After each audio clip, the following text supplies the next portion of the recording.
been coming early and often because news is just coming in and we're trying to figure out what's going on here with Aurora Cannabis.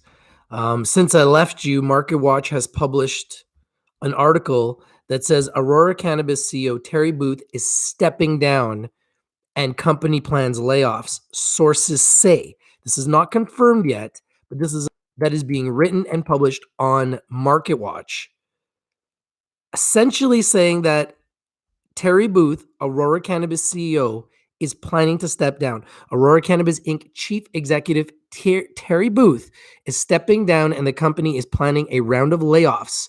Sources told Market Watch on Thursday, making the Canadian licensed producer the latest in the sector to move to cut costs to conserve cash and stay afloat. The stock ACB, down 5.16%, was halted for the news mid-afternoon and falling 5.6%.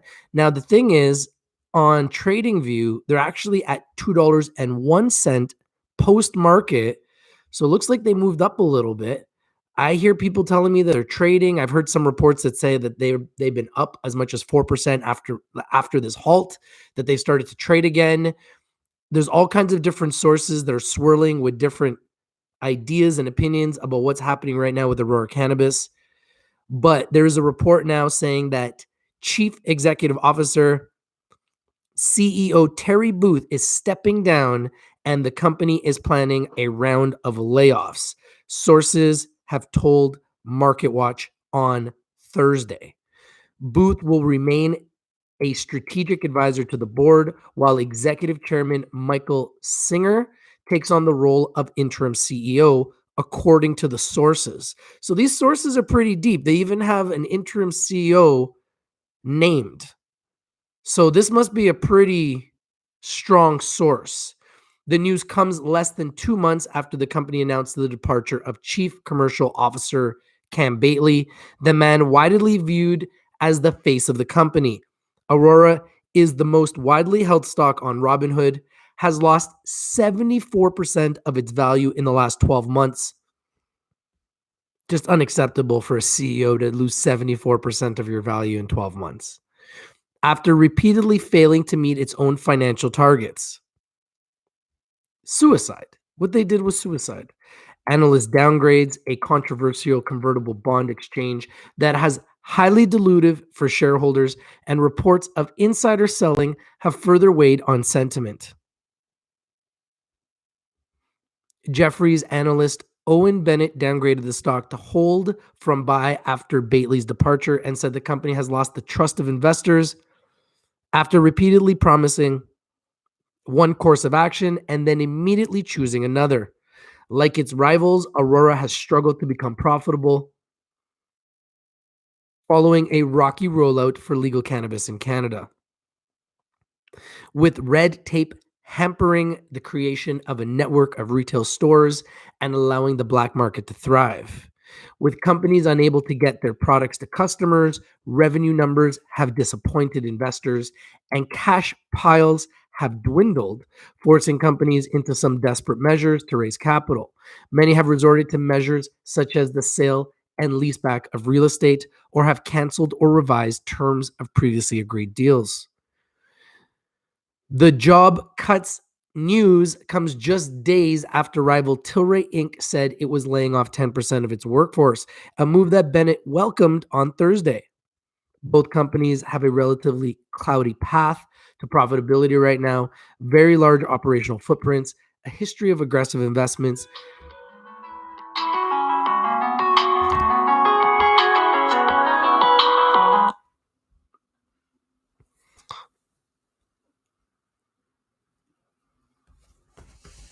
and will likely need to raise capital in the near future, in our view, Bennett and Jefferies analysts Ryan Tompkins wrote in a note to clients. With many factors impacting sales, gross margins arguably less able to be controlled, OPEX, operating expense rigor, can be a key to profitability. Booth's departure is yet another management shakeup in the sector, coming after Canopy Growth Corp's, which is actually up 1.75%, CGC, but weed is down 2.16% in Canada. Bruce Linton was ousted in July, and Afria Inc., which is currently down 5%. Former CEO Vic Neufeld was forced to step down. What do you guys think of this news? This is an article. This has not been printed by the company. This is an article that was on MarketWatch. I want to thank one of our sources from the Rich TV Live community for letting me know about this on MarketWatch, but this is not directly from the company. I have yet to see any. Oh, is this the news here? Let's see if this is the big news here.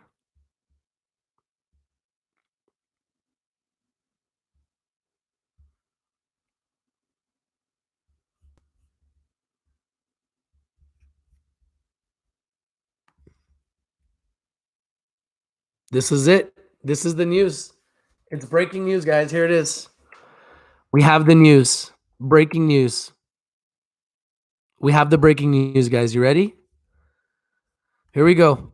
I'm breaking this first, guys. Before anybody else on the planet, we're breaking this. Aurora Cannabis founder and CEO Terry Booth announces retirement and succession plan and expansion of the board of directors. This is being reported from PR Newswire.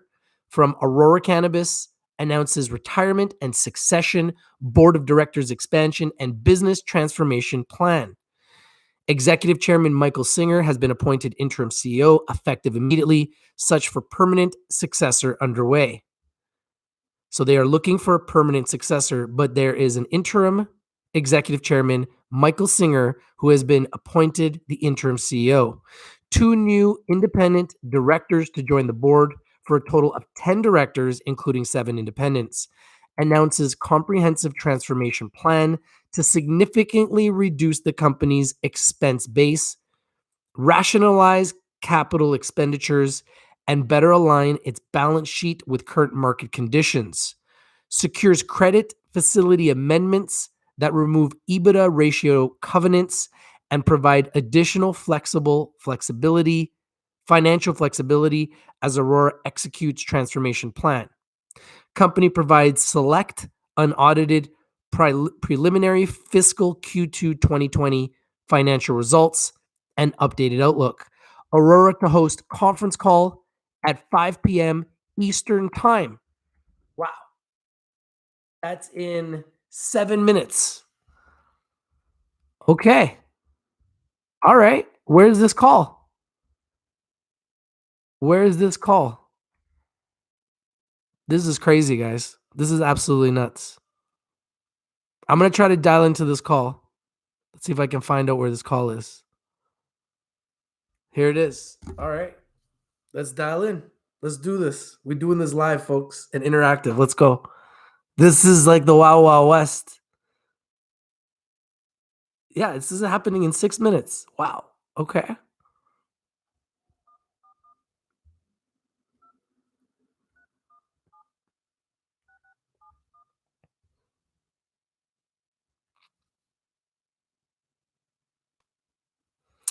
Or should we go to the webcast? Let's go to the webcast. Instead of dialing, let's go to the webcast.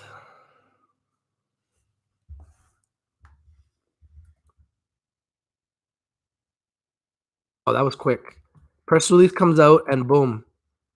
Instantly.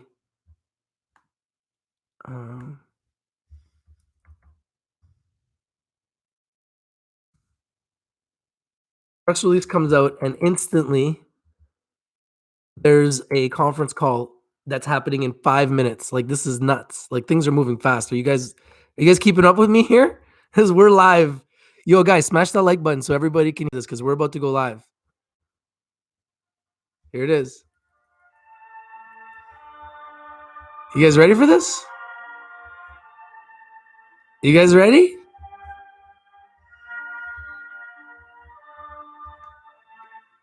Okay, I'm going to lower that because that's just not going to happen. But we are literally going live with this conference call in 4 minutes. We are going live with the conference call, the breaking news. Terry Booth has resigned. It's down 14%? Damn. That's not good. Where you see that? Oh, man. Man, oh, man, oh, man. It's getting slaughtered, eh? Oh, it's getting slaughtered. Apparently, this is the news that's coming out. We are going to live stream the conference call live, guys. We're going to live stream this right here, right now on Rich TV Live, because that's just what we do, man. That's what we do. That's how we do it. Wow, it hit 159 a share? Are you serious? Okay, so I'm going to tune in back. I'm going to make sure I tune in and wow, this is some breaking news, guys. So I'm going to kind of read you guys the news in the meantime because this is some breaking news. This is nuts. I don't even know if I should read it or if we should just wait, but I'll try to read some of it. This is being put out everywhere from PR Newswire. I'm reading it right now off of Yahoo Finance. Aurora Cannabis Inc., ACB on the TSX and ACB on the New York Stock Exchange, the Canadian company defining the future of cannabis worldwide, today announced a CEO succession and board expansion, the latter of which is detailed in a separate announcement released this afternoon. The company also announced a business transformation plan that better aligns selling, general, and administrative expenses and capital expenditures with current market conditions. These combined changes are consistent with and evidence of Aurora's commitment to achieving positive EBITDA and cash flow as rapidly as possible, while still maintaining the ability to capitalize on long-term Canadian and global cannabis market opportunities. Aurora CEO Terry Booth stated, "Over the last 7 years, Aurora has built an incredible platform and a leading position in the global cannabis industry. I am proud and humbled to have led the journey with a deeply talented and passionate team of employees. While there is still much work to be done, the timing is right to announce my retirement with a thoughtful succession plan in place and the immediate expansion of the board of directors. These changes, along with the financial transformation which we are undertaking, should clearly demonstrate to investors that Aurora has the continuity, strategic direction, and leadership it needs to transition from its entrepreneurial roots to an established organization well positioned to capitalize on a global growth opportunity." I don't want to miss this call. I might have to cut you guys off here. Oh, still elevator music. Still some elevator music going on in the background. This is crazy, guys. We're live. We're interactive. Smash the like button. We're about to go live with the conference call live, like any moment. Like any moment, we're about to go live with this conference call. This breaking news: the stock was halted. Now we're gonna go live with a conference call. Terry Booth has resigned. So many things are happening so fast. It's crazy.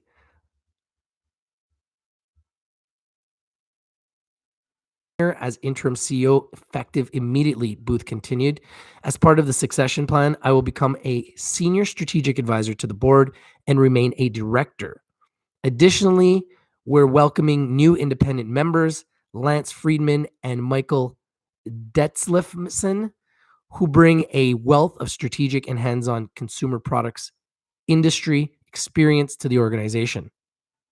Michael Singer, Aurora's executive chairman and interim CEO, stated, "I look forward to serving as interim CEO and executing on our short-term plans, which include a rationalization of our cost structure, reduced capital spending, and a more conservative and targeted approach to capital deployment." Oh, here we go. This is it, folks. We're live. Oh, no. Thought the music just stopped and started again. We are live. We are going to live stream the conference call. This is breaking news. Aurora Cannabis CEO Terry Booth has resigned. Breaking news. It is trending everywhere. Michael Singer, Aurora's executive chairman and interim CEO, will be taking over until they find a permanent solution. Michael Singer states There are necessary steps that reflect a fundamental change in how we will operate the business going forward. Singer continued, on behalf of the board of directors, I want to thank Terry for his leadership over the years. He's made a mark on the industry and left an inviolable legacy in the form of Aurora Cannabis and the potential that exists for the company over the coming decades. As one of the original cannabis visionaries, Terry is an invaluable resource with deep industry knowledge that we can leverage strategically. I look forward to having him continue as a senior strategic advisor to our board of directors.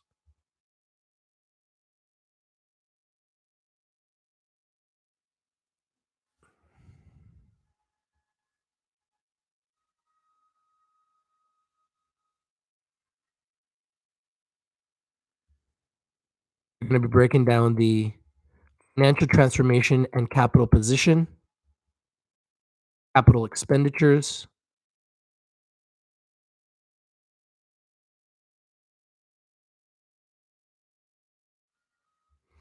balance sheet and liquidity. Aurora has announced a number of amendments to its secured credit facilities, which are designed to better align the company's balance sheet and cash flow expectations with current market conditions and to provide financial flexibility over the near term. These amendments include complete removal of all EBITDA ratio covenants originally set to commence in the period ending September 30th, 2020.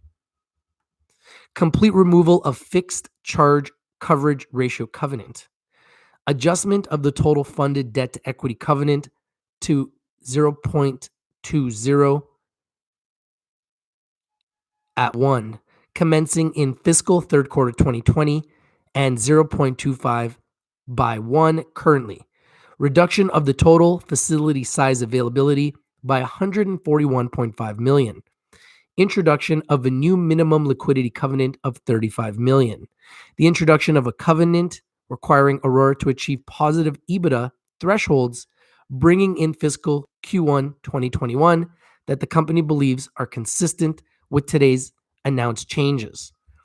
Okay, I see 2 o'clock Pacific, which is 5 Eastern. This conference call should be starting any moment, folks. We are live and we're breaking this news first. Thank you guys for joining here. We got 123 people here. We have 43 likes. We got to get the likes game up. People need to know. People don't know. We are literally breaking this live. We got to get the likes game up though, guys. Come on. Let's get it up. We're breaking this live before anybody else. If we can, I will ask them questions because I am a shareholder, just so you know. And we are representing the media and the people. So we are allowed to ask questions. I have registered for this conference call. I'm a registered member of the media. Just want to make sure you guys are aware. So I will be asking questions and hopefully they will take our questions. If you guys have questions, please let me know what your questions are so we can ask them. If you guys are watching them after market, right now, ISA Rain is saying, why are they down 15%? It's because the market is responding to the retirement of Terry Booth, CEO of Aurora Cannabis. And apparently they are going to be laying off employees as well. So we are about to hear this conference call. And right now I'm just waiting for it to start, to be honest with you. Oh, here we go. It's live.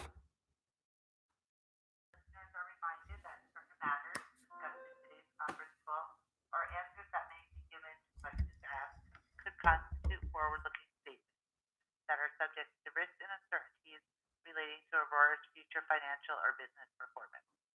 Actual results can differ materially from those anticipated in these forward-looking statements. The risk factors that may affect results are detailed in Aurora's annual information form and other periodic findings and registration statements. These documents may be accessed via and EGAR databases. I'd like to remind everyone that this call is being recorded Thursday, February 6th, 2020. I would now like to introduce Mr. Michael Singer, Executive Chairman and Interim CEO of Aurora Cannabis. Please go ahead, Mr. Singer. Good afternoon, and thank you for joining us today on short notice. Joining me on the call today is Gnb, our CFO. I'm pleased to be addressing you in this new role, and I want to thank the Board of Directors for placing their trust in me to lead Aurora during this important period in our journey. Ben and I plan to take you through the CEO succession plan and the independent board appointments we announced after market close. We will also detail our business transformation plans to significantly reduce SG&A and capital expenditures near term as we work to better align our resources to current market conditions. And finally, we will discuss our preliminary quarterly results, certain accounting decisions taken, and amendments to our credit facility before taking your questions. In terms of succession, the board has asked me to execute our plan until a permanent CEO is appointed. This change has Terry's full support, and he recognizes that the next leg of our journey will be best led by a CEO with a different skill set. I am excited to help execute our near-term plans, which we believe are necessary to position Aurora for long-term shareholder value creation. The board has already hired an executive search firm, and efforts are underway to find the best possible candidate to be the permanent CEO. Many of you know Terry and his tremendous legacy at Aurora.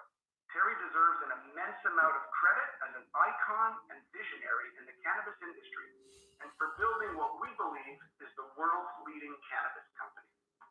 On behalf of the board of directors and our entire team, I want to thank Terry for his leadership over the years. He will remain on the board during this transition. Part of our succession plan includes expanding the board to ensure proper governance, oversight, and skills. Aurora's strong market position enabled us to attract Lance Friedman and Michael Detlefson to join our board, which will increase to 10 directors, 7 of which will be independent. We are excited to welcome Lance and Michael and eager to leverage their extensive consumer packaged goods experience. We expect to see cannabinoids grow as a category and believe Lance's tenure at Kraft and Mondelez will be helpful as we drive brand growth. Michael brings extensive strategic transformation and optimization experience that will add an important and new dimension to our board. These decisions at the executive and board levels are designed to provide our stakeholders comfort that we have carefully planned for this transition and have the support of the whole organization for the business shifts we are about to execute.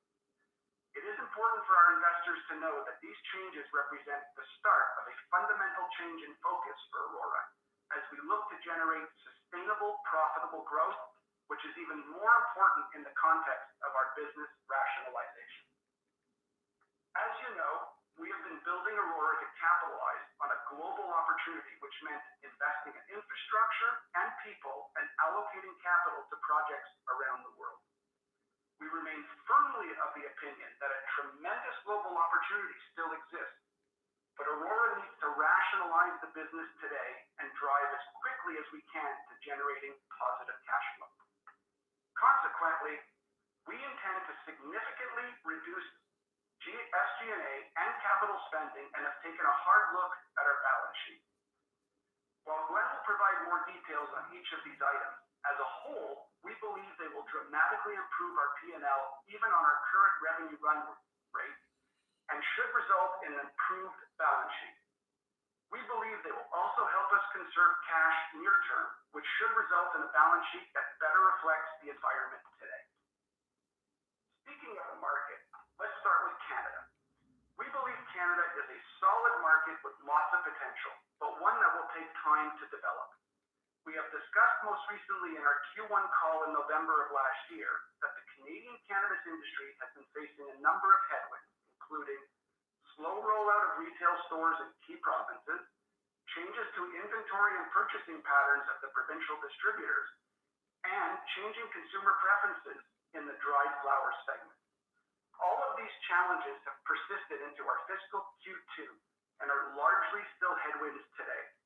While the pace of retail openings is out of our control, today we are planning to fix the things within our control to enable Aurora to be a sustainable company, regardless of market dynamics at play. For example, we plan to begin distribution to the provinces next week for our new dry flower brand, Daily Special, to compete in the value segment of the market. We believe this brand will offer consumers some of the highest quality dried flower at a competitive price point.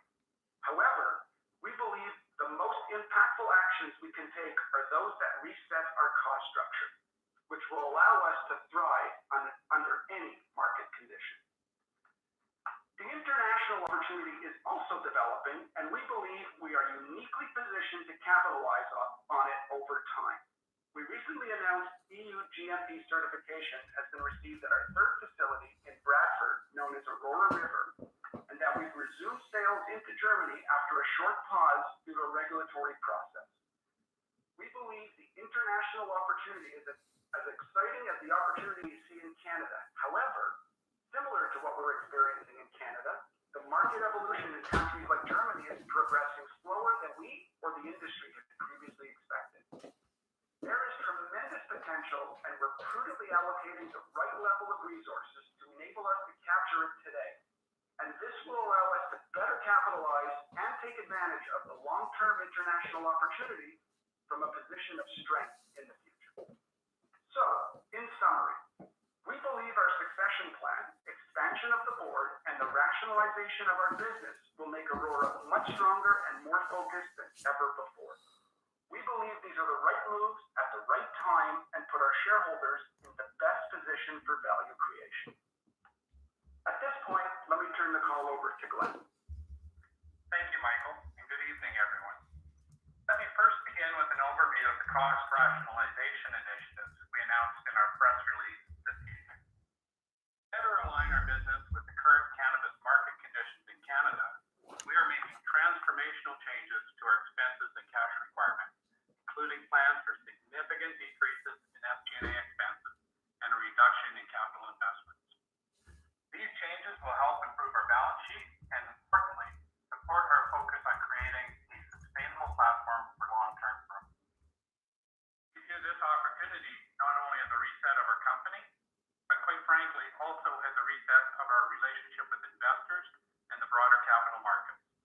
In the coming quarters, we expect to demonstrate the tangible results of this plan and look forward to building a record of delivering on what we say we're going to do.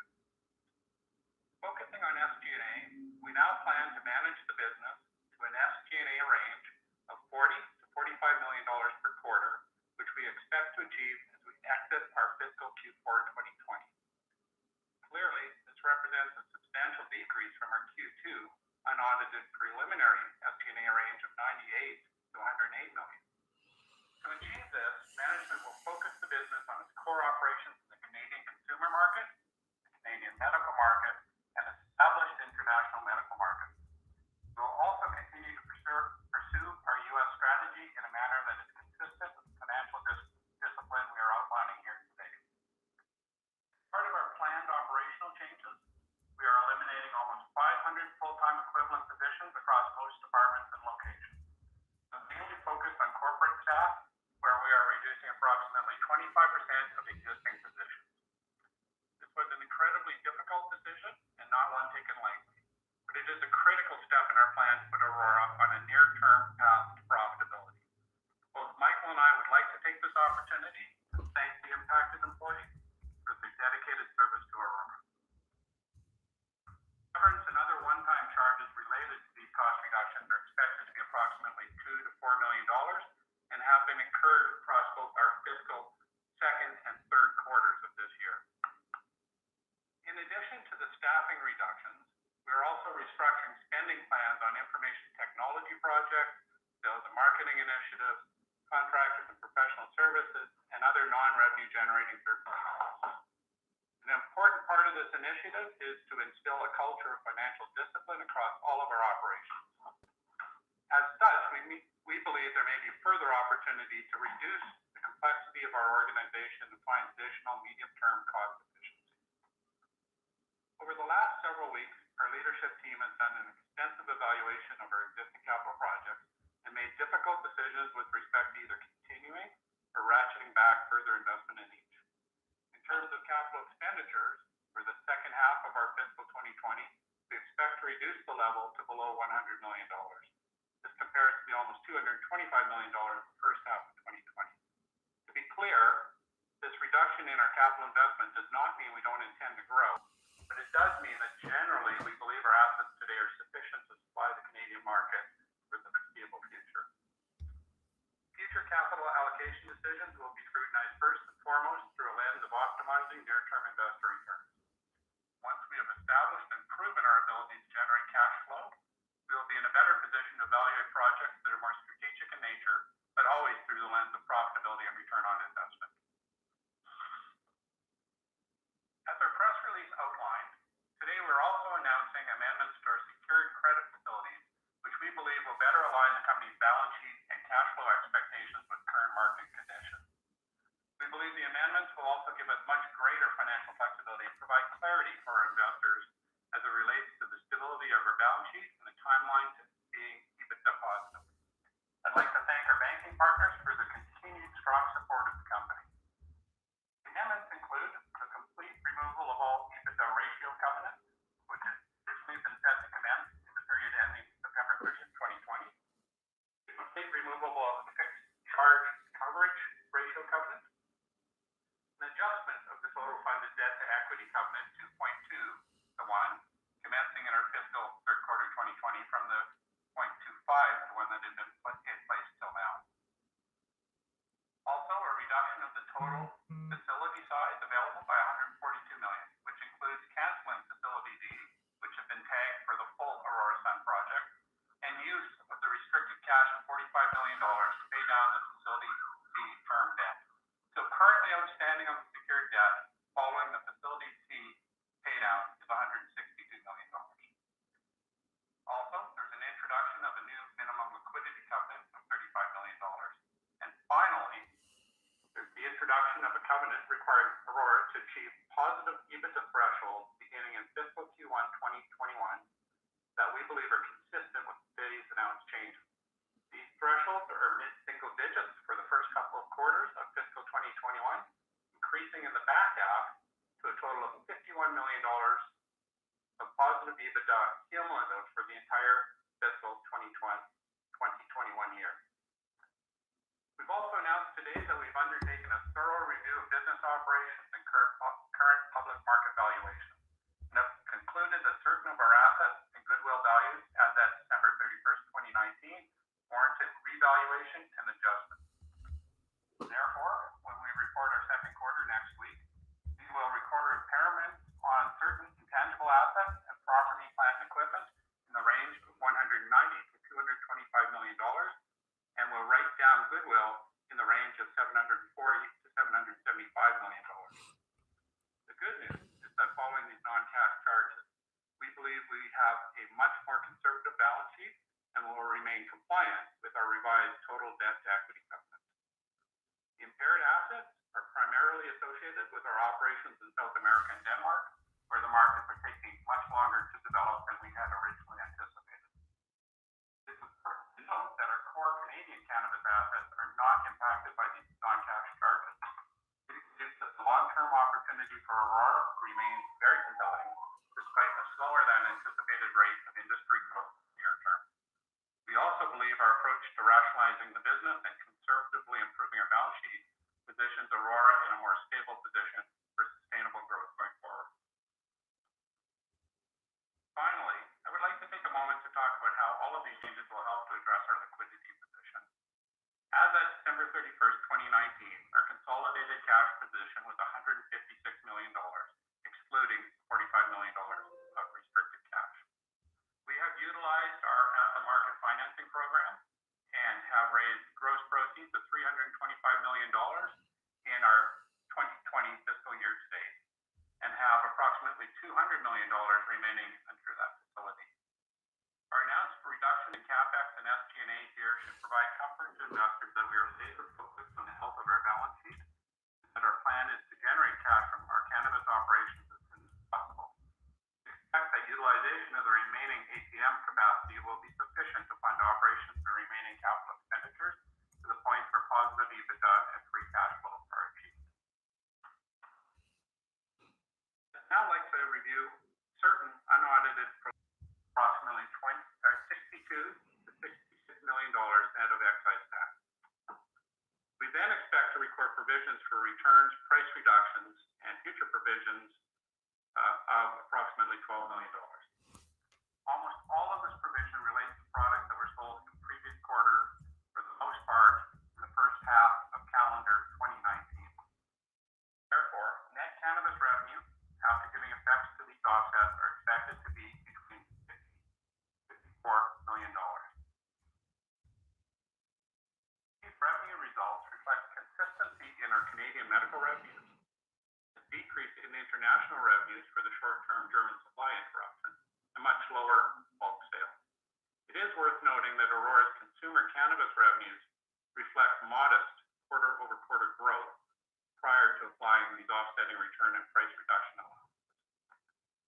In terms of costs, we expect our Q2 cash cost to produce per gram of dry cannabis to remain below $1, while sales and marketing expenses are expected to be between $28 and $32 million, and general and administrative expenses are expected to be between $70 and $75 million. Finally, I'd like to provide a bit of color on our outlook for fiscal Q3. Our expectation for cannabis revenue in the third quarter is that it is likely to continue to be impacted by the general industry headwinds mentioned above. Although, as Michael noted earlier, we are launching a strong brand into the value segment, we think it's best to be prudent in our expectations for the next while. As such, we expect Q3 will likely show little to no growth relative to fiscal Q2's cannabis revenue of $62 to $66 million prior to Q2. In summary, while we are bullish on the long-term potential of the global cannabis market, we are cautious in our short-term outlook for the Canadian market. Until we see material growth in Canadian retail store licensing, we are being careful with our revenue growth expectations and are managing our business to achieve positive EBITDA under a very low growth scenario for the next few quarters. We will report our full fiscal 2020 second quarter financial results on February 13th next week. With that, I will turn things back to Michael. Thank you, Glenn. In closing, our organization is focused on the execution of our transformational business plan. We are best positioning Aurora for sustainable, long-term growth, and the opportunities we have ahead are robust, particularly in Canada and internationally, but we need to manage our business for the realities of today's market. Aurora remains uniquely positioned in the cannabis industry and is poised for future success with our robust, low-cost, high-scale cultivation capabilities, high-potency premium cannabis with strong brand positioning, and a track record of product development and innovation to connect with new and existing consumers, strengthening our competitive advantage. Our leadership team, along with the support of our board of directors, is focused on creating value for shareholders, and today is an important step forward towards that objective. We look forward to updating you on our progress. We appreciate your participation on today's call. Glenn and I are now available to take your questions. We would like to keep the questions focused on the information we're announcing today, and we'll speak more about Q2 when we host our formal conference call next week. Operator? Thank you. If you would like to ask a question, please press star 1 on your telephone keypad. A confirmation tone will indicate your line is in the question queue. You may press star 2 if you would like to remove your question from the queue. And for participants using speaker equipment, it may be necessary to pick up your handset before pressing the star keys. Our first question is from Vivian Azar with Cowen and Company. Please proceed. Hi, good evening. Thank you. Just two questions, please. Michael, a strategic one for you, and then Glenn, a financial one for you. So, Michael, heard you loud and clear on the geographic priorities. It makes sense. Canada, your home market, where you've, committed a lot of infrastructure, definitely generate the operating leverage there. Can you be a little bit more specific in terms of how you define developed international, and then, outside of developed international, how are you thinking about what you're going to do with those assets? Because with South Africa and Denmark developing more slowly than anticipated, it could present risk of further asset write-downs. Thanks. Sure. Hi, Vivian. So we obviously believe in the core part of our business, which is why we're focusing our business today and rationalizing our business towards those opportunities. International opportunities continue to be important, But again, we're focusing on those markets that we believe will provide near-term value for us. And so any investment of our capital or our shareholders' capital has to be with an eye on bringing near-term positive returns for our investors.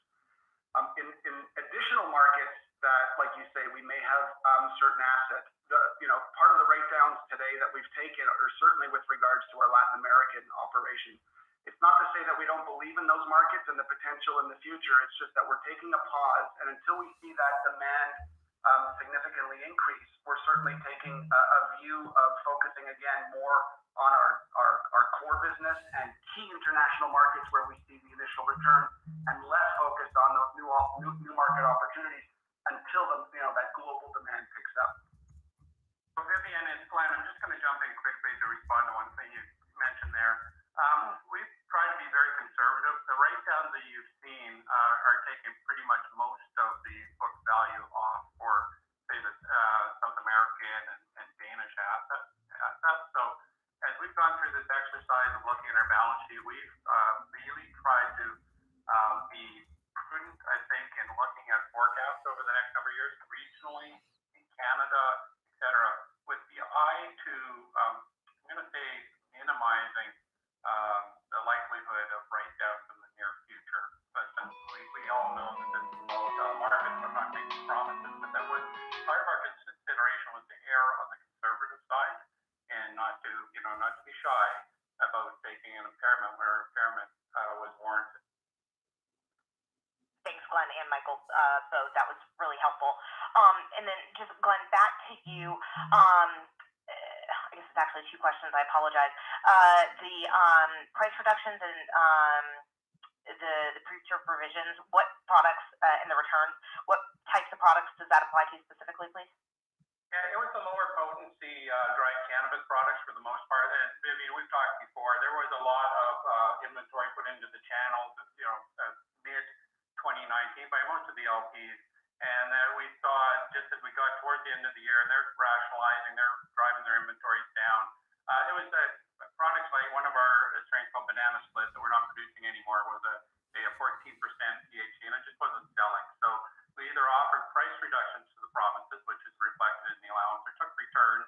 We may repackage and use them in extraction, so it's not completely wasted. But this is a provision that almost wholly relates to product that were not sold in Q2 as in prior quarters. So I just trying to make that point so that people understand that this isn't a provision against our Q2 revenues, even though this is the first time we set it up. So it looks kind of large in relation to Q2 revenues. Most of it is for that product that was sold in the in the spring and early summer of 2019. And so there's not going to, so since you're not growing Banana Split, the risk of another wave of return provisions on low potency dry flower specifically would be what? Yeah, it's quite low. And again, in this spirit of being very conservative and prudent, we actually went through all of the inventory sitting with provincial distributors with an eye to anything that looks like it was moving slowly or low potency and set up a provision for it. And so that also includes a few things that came back in January. All that's captured in our Q2 provision. So I'd say we tried to scrub it pretty thoroughly, Vivian, and make sure that while we're kind of resetting the company and resetting the balance sheet, that we're not looking at. We're trying to be conservative. I'll leave it at that. Okay, that's nice to hear. I'll jump back in the queue. Thanks. Thank you. Our next question is from Tammy Gunn with BMO Capital Markets. Please proceed. Hey, Tammy. Hi, Tammy. Tammy, you may be on mute. Sorry, can you hear me? Yeah, now Yeah, we can. Sorry, can you hear me? Yeah. Okay, thanks. My first question is on the write-downs you've taken for goodwill, some intangibles, and some PP&E.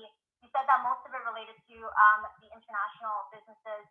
I'm just wondering, it seems apparent that from both your news today and from some of the peers that the outlook and the dynamics in the Canadian market has certainly changed and not generally lived up to expectations. So I'm just wondering, did you take a look at the goodwill and other asset values that relate to the Canadian business, and just wondering why there was not impairment from the Canadian side, given how the dynamics have changed in the Canadian market? Yeah, sure, Tammy. So listen, yes, of course, we scrubbed everything in this quarter. And to be quite frank, as we all know, when you look at valuations, a lot of the value is being driven on the long-term potential of these markets. So if you look at the Canadian market, I haven't seen anybody backing off of the long-term potential here. We all know that there's an accessible market, which is pretty large. And so the question is, how long is it going to take to get there? How long until we can actually access that? So when we looked at our forecast in the Canadian market, and believe me, we use lots of valuation experts and we've gone through this with our auditors. We made sure we were being very conservative and prudent, particularly over the next number of years, and then we're using all the third-party data and the consensus of market sizes and when they'll be there, and being very kind of cautious on what share of that market we're going to take. But when you peel all that back, Tammy, the Canadian market potential is still there. So what you're really seeing is just it's going to take us longer to get there, and therefore we need to value it looks a little bit lower. But we don't, none of our assets, the Med Relief, Cannabis, and the Aurora assets, Whistler included, our core cannabis assets are still doing very well, and we've well for the long term. So that's what's underpinning the valuation. Just not to get too technical, but of course we always need to pay attention to the market capitalization. The market is right when they look at a company, and so when we look at the first, take our positive attitude towards the long term, we and the market recognize that in the short term, there's some. That's what's reflected, I think, in the goodwill right now. But the assets themselves are operating really well. I think I mentioned today we continue to produce $1 in our production costs. So that's pretty cool. Okay, thanks. And just a follow-up, on the permanent CEO search, just wondering if, to the extent that you can provide a bit more color in terms of anticipated timeline. You mentioned that the board has already engaged search firms, the scope of the search. Just a bit more color on that search would be helpful. Thank you. Sure, Tammy. Yeah, so as I noted earlier, we have we've engaged obviously a global firm, several weeks back, and are currently in an active process for that. At this time, I think we're not going to provide much color, but we are certainly looking for a new CEO, a new permanent CEO that certainly will fit right into where we see the industry growing into. So likely somebody with CPG experience. An ability to sort of take the company, it's going to have a much stronger balance sheet and be in a much stronger financial position to sort of leverage that into an opportunity, a more global opportunity as we see demand picking up, if you want, in the later quarters. Our next question is from David Kideckel with Alta Corp Capital. Please proceed. Hi, David. Hi, thanks for taking my call. So a couple of questions here. The first I want to say is congrats, Michael Singer, on your new interim CEO appointment. You mentioned at the outset you fundamentally bring a different skill set versus the previous CEO, Terry Booth. So I'm just wondering, because a lot of our investors are asking, what is the different skill set that we can communicate with your skills versus Terry Booth? Sure. So look, the plan that we've laid out, the strategic plan that we've presented to our investors today is one where, we're really sort of pivoting as an organization, and we would have to become more financially disciplined than ever before. This is an exciting time for the company. Obviously, I think my background more on, I guess I've been a CFO in the pharmaceutical industry for almost 20 years. Experience, obviously, operating from a financial discipline point of view, really ensuring that we drive this company in a much more mature manner towards near-term profitability, something that obviously I have more experience doing, and why the board felt very confident in putting me into that role. We're going to work very closely with our management team. Everybody is aligned here internally in terms of what we need to do to ensure that we drive this company to profitability. and my background and my skill set is one where I can ensure that we are going to sort of stay focused in ensuring we meet that key objective, which is what we've laid out today. Okay, that's very helpful. Thanks, Mike. My next question is just going back to the U.S. opportunity here, and if I'm reading your press releases, Aurora's press releases, Canada still seems to be the major focus of interest, although there are plenty of international, including United States opportunities. So how should analysts and the general investor community be thinking about Aurora? Is this for the short-term Canadian play as far as derivatives are concerned? And once that comes online, is the U.S. as far as any legal opportunities come around, like hemp, for example? What is the storyline for Aurora right now? Well, look, the U.S. market is an incredible large market with tremendous opportunity, and one that we continue to have our eye on. So it isn't something that we are certainly going to ignore, even though we're focused on driving the company to profitability. But what I can tell you is the opportunities that we're going to explore and we continue to look at are ones that are going to be accretive to Aurora as we reposition the company. And one that is cash flow positive. So in other words, anything that we look at has to meet certain key criteria that we've laid out today, which will continue to strengthen our balance sheet and not put us in a position where we have to dig deeper into our pockets. So we see the U.S. Market and a number of opportunities fit that specific sort of criteria, which is at minimum the things we're looking at, but things that are complementary to Aurora as we're positioned today. And for that effectively remain sort of the criteria that we would consider for furthering those opportunities. Okay, thank you. So just to go back then to the Canadian market, I mean, is it fair to assume for analysts and investors that Canada, for derivatives in particular, is still your primary focus, or should we be shifting our sights to other markets? Hey, David, it's Glenn. Listen, I think we're all aware that Canada is probably the most advanced opportunity for us. We have the market share, the production facilities. And I will go so far to say if we think about all of our opportunities over the next short while, this is where we'll generate the cash. This is where we'll generate the profit. We have to make sure that we stay focused on that opportunity. As you know, in this industry globally, there is a lot of things to look at and pay attention to, but fundamentally, we need to drive that cash and profitability. So that's why we're kind of emphasizing focus on the core. As Michael described, if there are opportunities in the States or globally that make sense and fit our criteria, then of course we'll proceed with the criteria.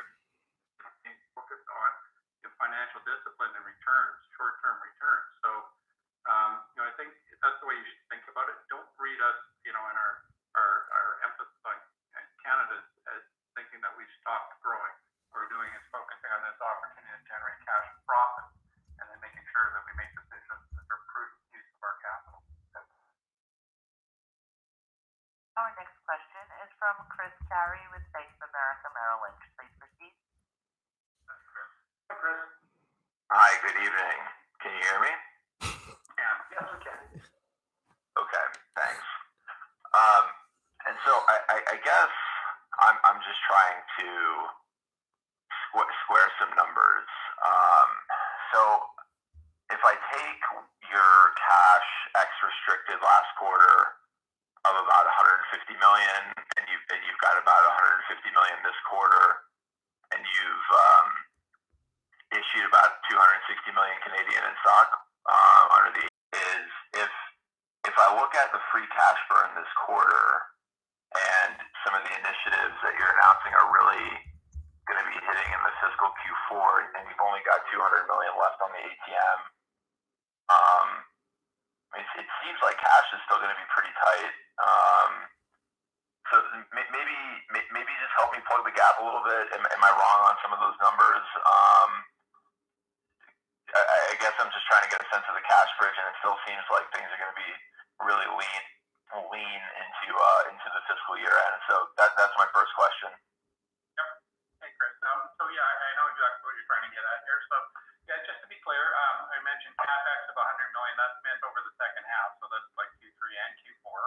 And then we did say in terms of operating results that it's, Q3 will probably look like Q2. We haven't told you, what we expect for Q4. We're just trying to be cautious and prudent. So I would say that I think you're talking on a number of 200 million in the quarter. I don't get into that number. We could certainly see, if you do your math over the half, where you might get to numbers like that. So I'm not going to tell you for a moment that it's not tight. We are operating this because we recognize the current market conditions. So the driving the cost down, when we talked about our exit rate in Q4, I think you've probably picked up from our comments, but a lot of that has happened today. It's just that there are some initiatives that take a little bit of time to implement and they're going to play out over the next quarter or so. So we're trying to not sort of overpromise here, but there's we let go almost 500 people, most of them today, and we have reset all our budgets internally today. So we expect to try to be prudent on the top line on the revenue side. But we're not flush with cash, but we think that with the access to the ATM and these changes here should allow us to get to the cash flow positive situation that we're trying to get to. Oh, okay, thanks, Glenn. And just to confirm on that, how much is left on that's not my second question, but just it was in the first. How much is left on the credit facility? Is there anything left? Said another way. Yeah, there's some. Listen, we've kind of, as you saw in our press releases, we have reduced the amount under the term debt facility. So I one that we're going to back off of. But there is some left on the revolver. I'm going to say, probably accessible right now in the $25 million range. But it's not a huge amount there, Chris. The ATM is about 200 Canadian left on that as we stand here today. And that's the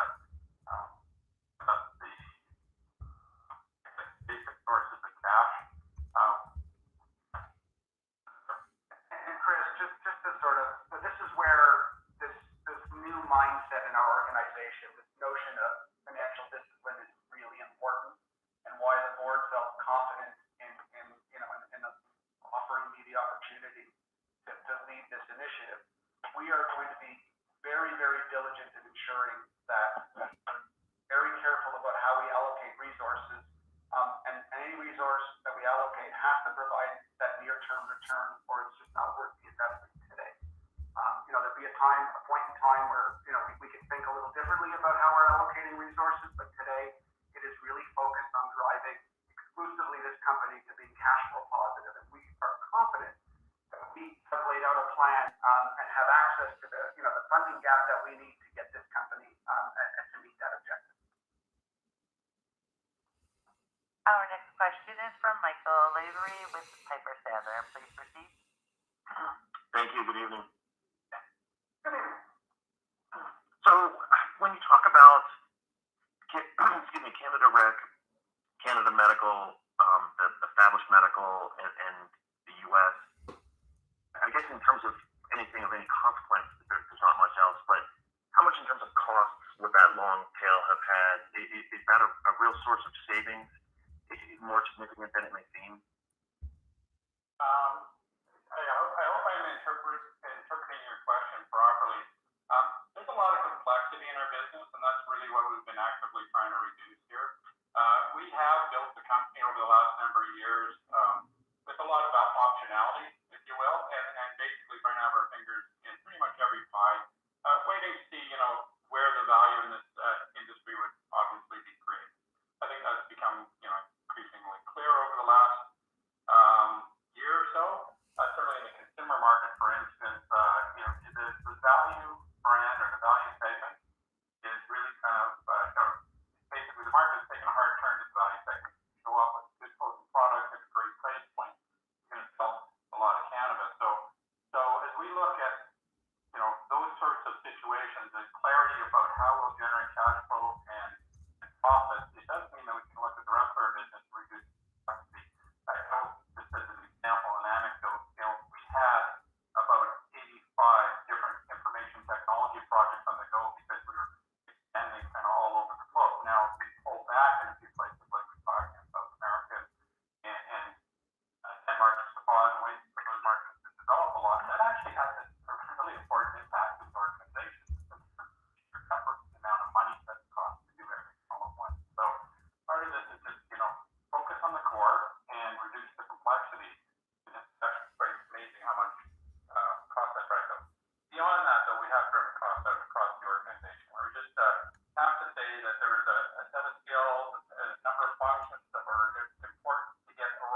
that's helpful. And a little bit maybe following up on Tammy's question, did you look at any capacity rationalization in Canada, in your core markets? And if so, why not any announcements there? Do you feel like you've got the right footprint? And what kind of utilization are you running at in terms relative to your obviously pretty large size? Yeah, I just kind of harken back to like Michael's introduction of himself. I think that the financial discipline we'll take here will continually look at our organization to determine what's needed to go forward. But yet to be determined is how big of a share we pick up in the value segment, for instance. We built this Ferrari to be able to race, in exactly this situation. We are a very automated, low-cost, high-scale producer trying to take advantage of that. So we'll see as we move forward and how much of that capacity we can actually utilize, or how much of the share of the market we can capture. Yet to be seen, and we're being prudent in our growth assumptions, but it's heartening to hear Premier Ford in Ontario last week claiming that they'll soon have more stores in Ontario than the rest of Canada. I mean, I know it's a little bit of political hyperbole, but the point is, we're not planning for that growth, but when it comes, we'll be ready for it. So I guess what I'm saying in summary is, there's still things to be proven in terms of how much capacity we need, but we will take that financial discipline, and as the situation warrants, and we'll make the decisions that are most prudent. Our next question is from Doug Mayam with RBC Capital Markets. Please proceed. Thanks very much. Hi. Two questions. The first one really has to do with the pacing of revenues. I'm glad you laid it out the way you did, but to have sort of flat or almost flat growth between Q2 and Q3 on a fiscal basis, can you explain how your 2.0 sales look relative to your dried flower then? Or are you actually going to see growth, but you're just being conservative?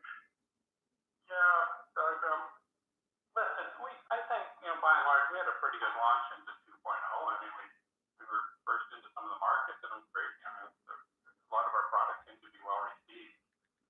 We are trying to be prudent. There's not a lot of retail out there. I think I mentioned, quarter over quarter in our kind of consumer revenue did grow. We saw most of that in December, a little bit 2.0, some of it growth in flower. Quite honestly, I think what I'll be keeping my eye on very closely is our success in the value segment. It's amazing how hard the market has turned over the last few months into the value segment. So there seems to be a complete application in the middle of the market by consumers. They're either willing to pay for a premium product, or they're going hard to walking into the cannabis store and asking for, give me something over 18%, and I want it at the lowest price you've got. So again, we're built for that situation. So we'll see. But I think that we are trying to be very cautious in getting too far ahead of ourselves here. We're resetting, but clearly resetting the organization. So the worst thing in the world is to plan for something that that may take longer to develop than we hope. If things play out and it really takes off, that's great. That'll just be more money on the bottom line for us. So that's the way we're thinking about it. Plan for a low growth scenario. If it exceeds that, we'll see more money on our EBITDA line, and that would be delightful. Okay, perfect. And then just the follow-up question is, when you talk about, I guess, Q1 of 2021 having positive EBITDA, can you give us an indication of, I guess, number one, what retail store count you're expecting in Ontario at that point to get to, I guess, what's the revenue for that quarter need to be to have positive EBITDA? Okay, so I'll back into this in the game saying we're trying to plan for a low growth scenario. So we have internal forecasts, and that's all great. That's what our sales team's running hard after. What we're planning for as a company and what we're talking about externally, we'll plan for low growth. And so if we grow only modestly over the next number of quarters, and we need to meet our EBITDA target, we'll make sure we do. We'll do it. Back to financial discipline. There is a way to operate companies. Yes, we're in the cannabis industry, but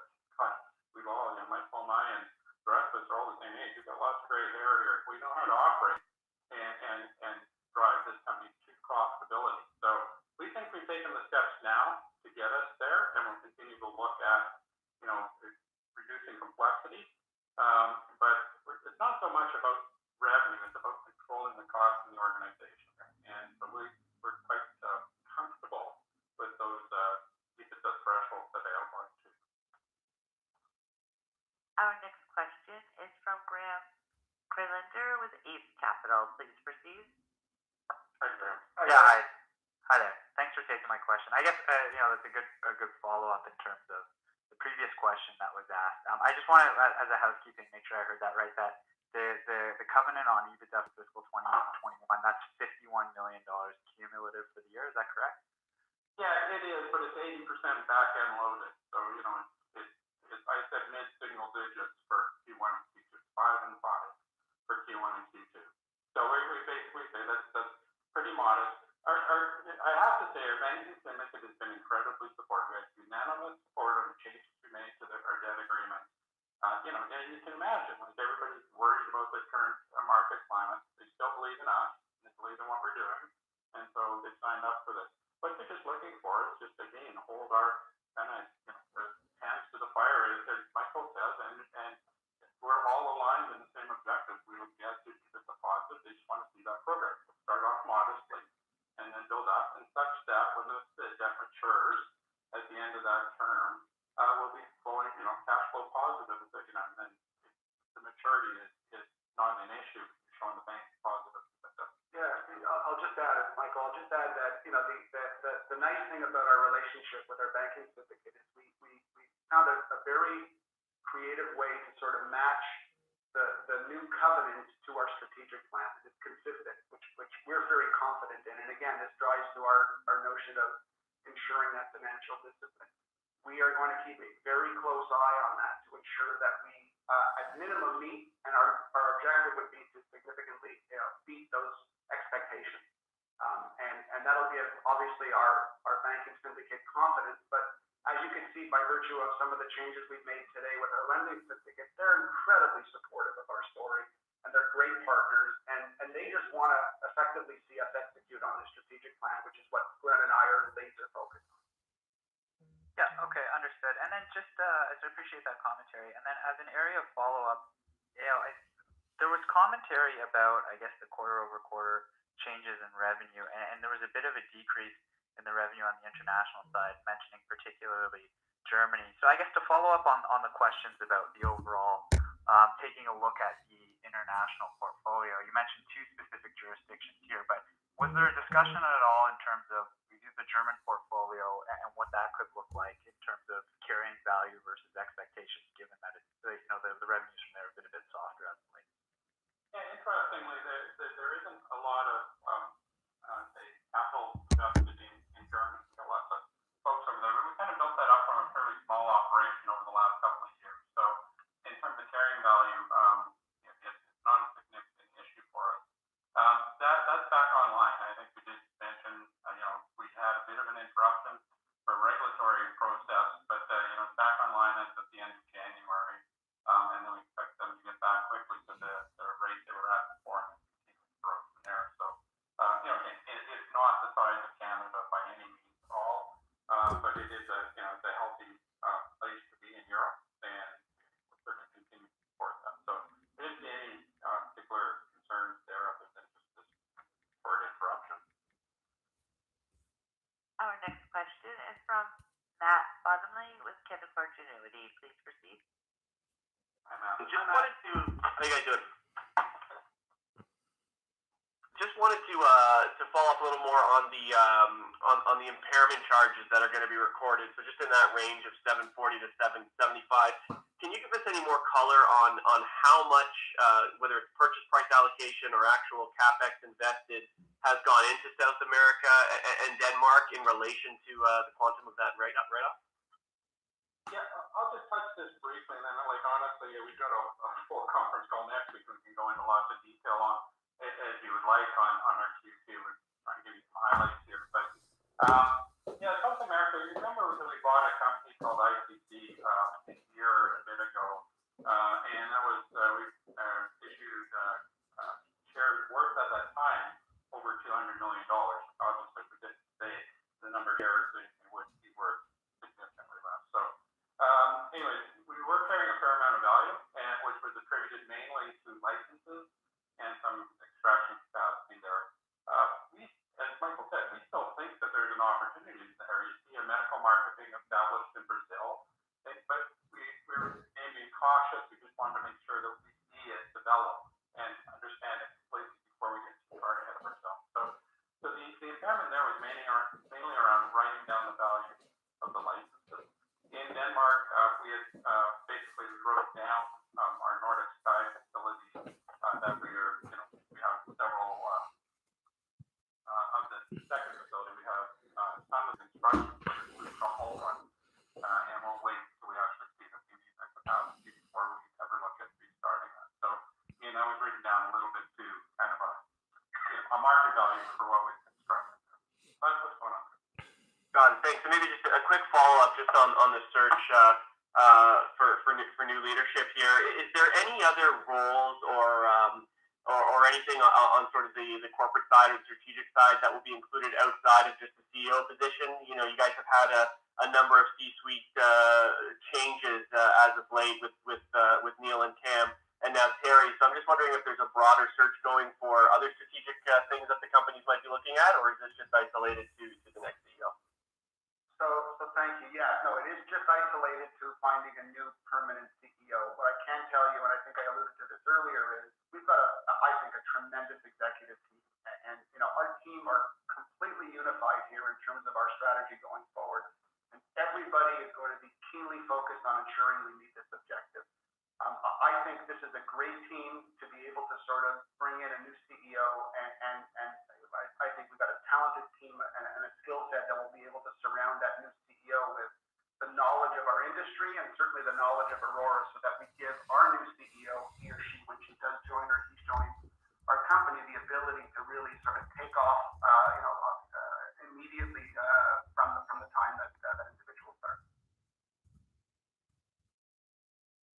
Our next question is from John Chu with Desjardins Capital Markets. Please proceed. Hi, I guess my first question is just looking at where the industry sales are and then the guidance you're giving for the quarter and then going forward. It looks like you're starting to lose market share then, and maybe comment in terms of is it really going to be the daily special dry flower that's going to help turn that, or are you starting to rationalize some of the product lines to help get back up in market share? Sure. Yeah. Listen. Couple of things. You're probably seeing the same thing we are. Since probably the fall, let's say September, the market has shifted hard every month into the value segment, and so we have lost market share in that mid-tier. Because we don't currently have a value brand, as Michael said, it starts shipping next week. We have lost some market share in the dry flower, and that's an important segment. So we're looking forward to the introduction of that. So that is important, and you're right, there was some share loss there, so we expect to recover that. But beyond that, I think we continue to look at our brand portfolio for some of those that were targeted at that mid-tier that seems to be disappearing. We'll look at whether we need to sort of phase those out. There are certain cultivars for sure that we have phased out. They're just clearly not selling.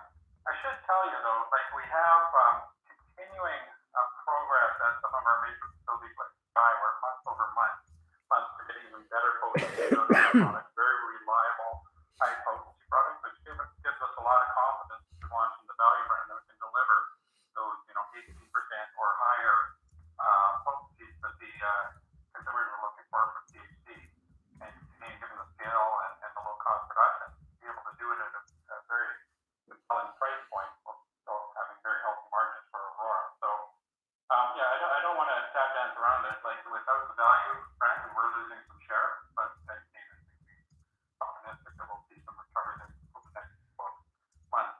So all that being said, and I hope that you take this to heart, we're just being very cautious in our estimates for revenue. It's been the story of the last year and a half in this industry where expectations have run way ahead of reality. So we're just trying to work with reality here. And again, as I mentioned, I think Doug asked the question, we send the business to that reality, and it happens to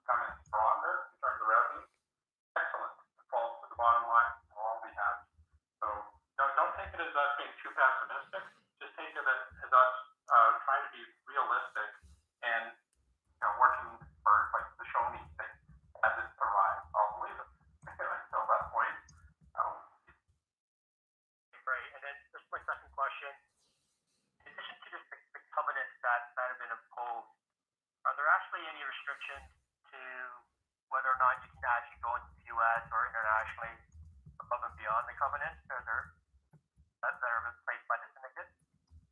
I would say, as long as it's federally legal, certainly those are opportunities that would sort of be more than satisfactory to our lending syndicate, but they're partners. So we're certainly going to work with our partners, the banking sort of syndicate, to ensure they're comfortable. And the opportunities we're looking at would certainly, without a doubt, be things that they would be considered, or they would feel comfortable with, and obviously fit within the federal sort of legal landscape. That is an absolute minimum criteria for us. Our next question is from Pablo Dudak with Cantor Fitzgerald. Please proceed.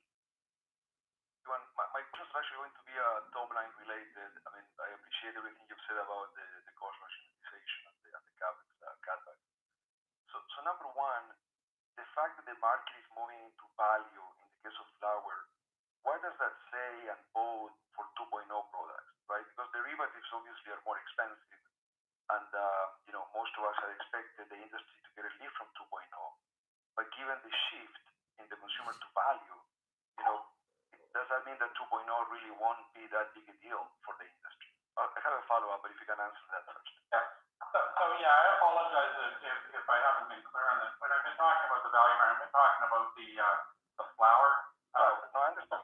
Now, listen, the 2.0, we haven't found the lid on demand yet for our gummies and mints and things like that. But it's still young market, so we'll test that. We'll see. But so far, so good. As we deliver, they sell. They seem to be well received.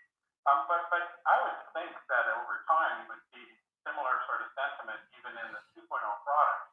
There's going to be people that are always happy to pay for a premium product, and then there are going to be people that come in with minimum criteria and say, I want a gummy that delivers this. I want it as low price as possible. So, this is only a month old, so we haven't seen that yet. But when I talk to our marketing folks and our sales folks, are planning for it. They think we'll see a market shift at some point. So that I will just be clear that that doesn't mean that there's any diminishment in the expectations for the revenue potential or the volume here. It's just to recognize consumer preferences, like the rest of this market, evolve quickly and nimble. So that's we're playing a little catch up on our value brand and the flower side. We're trying to anticipate forward. So scale matters, low cost of production matters, all of that. As we look at our business, we're talking about financial discipline. There's still areas where we need to continue to drive costs out of our manufacturing operations as well. Finding ways to continue to reduce packaging and logistics and things like that. These are all things that make sense as any industry rationalize it, and will be part of that product, both value and premium, even on the 2.0 product. But it's way too early to see those trends yet. We are planning. Right, and just a quick follow-up. So would you have a rough estimate of the flower market right now, percentage-wise? What would be the value? I mean, is it 60-70% of the flower market now is what you would call value? Yeah, I don't know. We don't get great information on our competitors. So, some provinces don't share data. So I really have to be speculative. Probably don't want to go there. Sorry. Our next question is from Adam Buckman with Scotiabank. Please proceed. Hi, Adam. Hi, guys. Thanks for taking my question, and apologies if this comes across a bit blunt. So I just wanted to go back to the inventory provisions and returns in Q2. So obviously last quarter, many of your peers took inventory provisions while you guys didn't. At the time, I think the team might have said something along the lines that they're comfortable with the current inventory position. I'm just wondering what happened Q over Q to change this view, and then how confident you are on a forward basis in your current inventory position. Yeah, so what happened? I think what happened is the provinces just continue to drive even harder than we expected for price reductions and returns. This was flower that wasn't moving, and depending on the province, they operate under some sort of cap, whether it's a working capital maximum that they can have in inventory or physical constraints. Was that November we were talking? I think at that point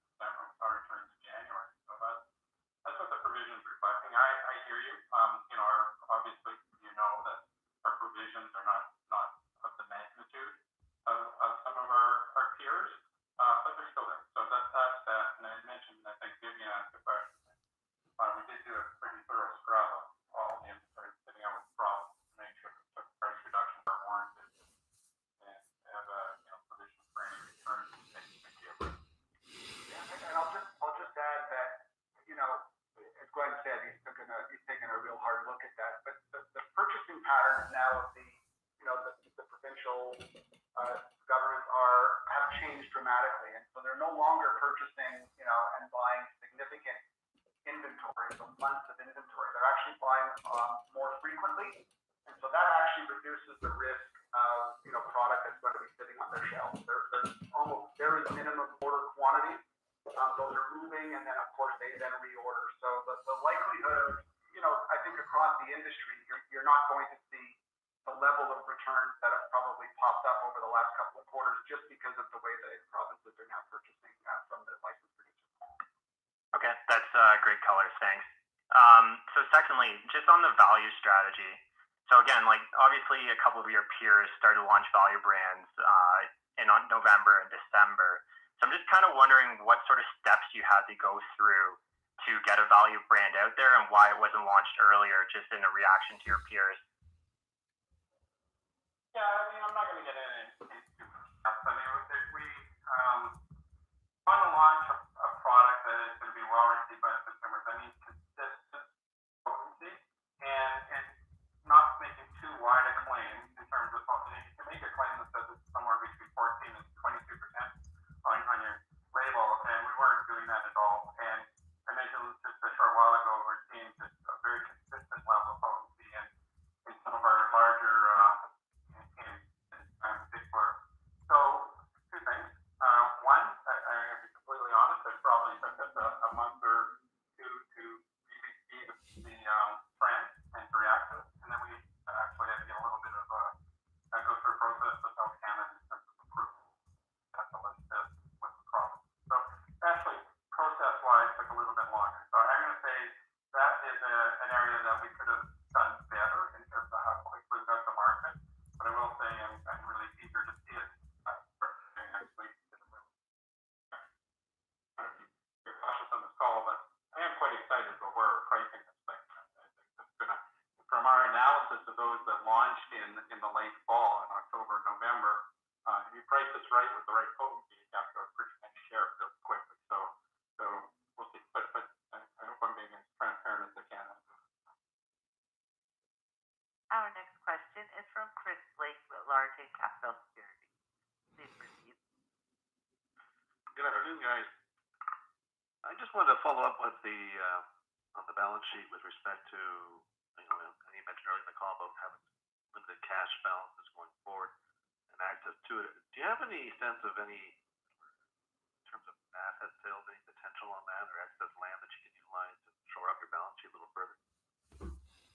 I mean, for instance, we've got our Exeter greenhouse in Ontario up for sale. I think that was kind of, it became a surplus asset for us as we kind of looked at our business. We'll look at that. Michael and Glenn, you got a reformed CFO and a current CFO, lots of experience. And just so you know, Michael's been in this industry since 2013 with Petrocan, so it's not like he's new to the industry. He talks about being a CFO.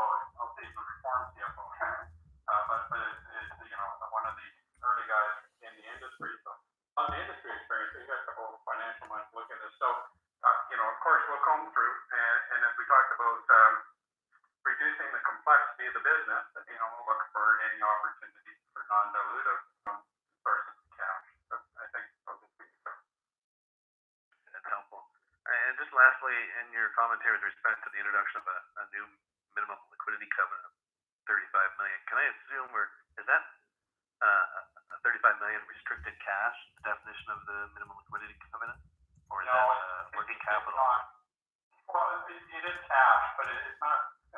Technically, it's not restricted. When we measure you at the end of the quarter, you need to have $35 million cash in the bank. I can tell you that I wouldn't be sleeping at night if we're at $35 million cash in the bank. But because it's a quarter-end measurement or a period-end measurement, we do. It gives us a little flexibility should we ever be there, but that's certainly not our intention to be down there. But that's what it is. It's not technically restricted. It's just you need to have some cash in the bank at your period end. Okay, great.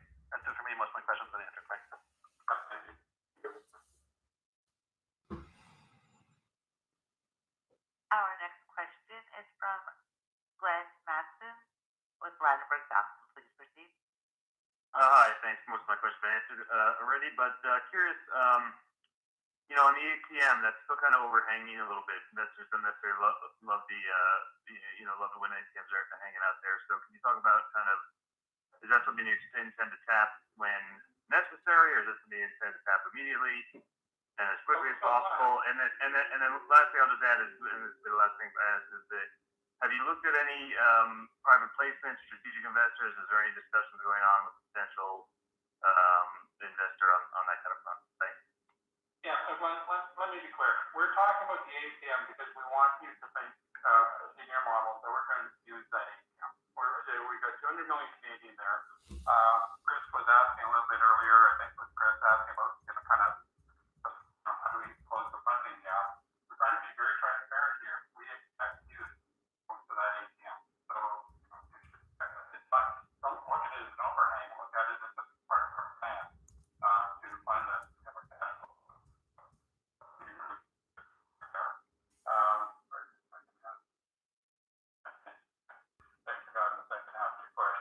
Sorry, the second half is just about have you looked at strategic investors? Have they been in discussions? Is there anything that is something we should consider as we think about going forward? No. I don't think we talked about that. If we were talking to a potential strategic investor, we would talk to you about it on that call. But if you're asking, is there an app for you like investors just on the sideline? Not as of today. Go there, but again, we'll look at all opportunities. Yeah, we always explore every potential opportunity. I mean, that type of capital is probably expensive, and we have access to capital that we think is less expensive. But we will be sort of very mindful of how we raise capital for our shareholders. But as Glenn laid out, I think our ATM certainly gives us comfort that we've got, as part of our plan, the ability to fill that funding gap with that existing channel. Our next question is from David Kadekel with Alticorp Capital. Please proceed. David. Hi, David. Hi. You might be on mute.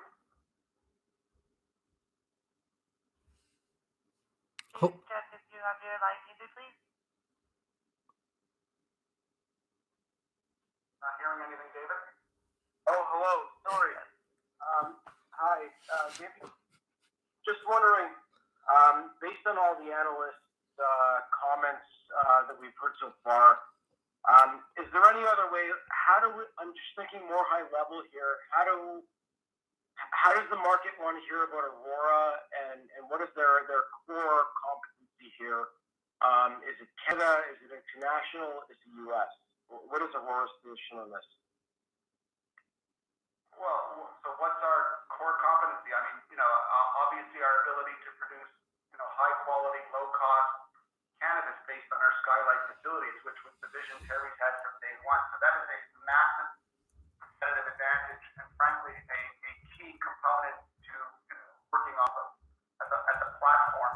Our core markets are clearly Canada, both the medical and the rec markets, which are certainly, markets that we're paying very close attention to, and very focused international markets like Germany, which we believe are sort of asset-light opportunities where we see the ability to sort of, realize revenues, maybe grow revenues without a significant investment at this time.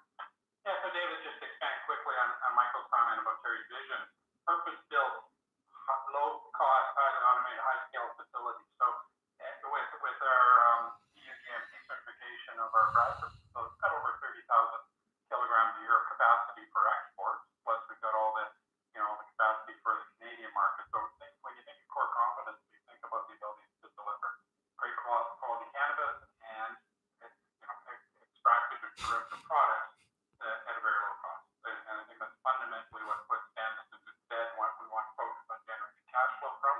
And then we'll add to that, as the opportunity makes sense. Thank you. This does conclude our question and answer session. I would like to turn the call back over to management for closing remarks. Well, we want to thank everybody for obviously taking the time this afternoon to join our conference call and hopefully understand the strategic plan that we put out in front of you. We're very excited about the opportunity here and our chance to really level set our organization and our spending, to optimistic about the plan that we put in place today. So thank for joining the call. Have a great evening. Thank you. This does conclude today's conference. You may disconnect your lines at this time, and thank you for your participation. Wow. Thank you guys for joining me and being here for the entire conference call. I just can't believe what I just heard. I'm so disappointed in Aurora in so many ways, on so many levels. The thing that I'm most disappointed about is the revenue. I don't understand how they were getting close to doing 100 million a quarter, and now they're reporting 62 to 66 million a quarter, despite the fact that they have more stores and that they apparently have more sales. They just opened up a store in Edmonton. Like, I don't understand how their revenue's going down. Why isn't anybody asking that question?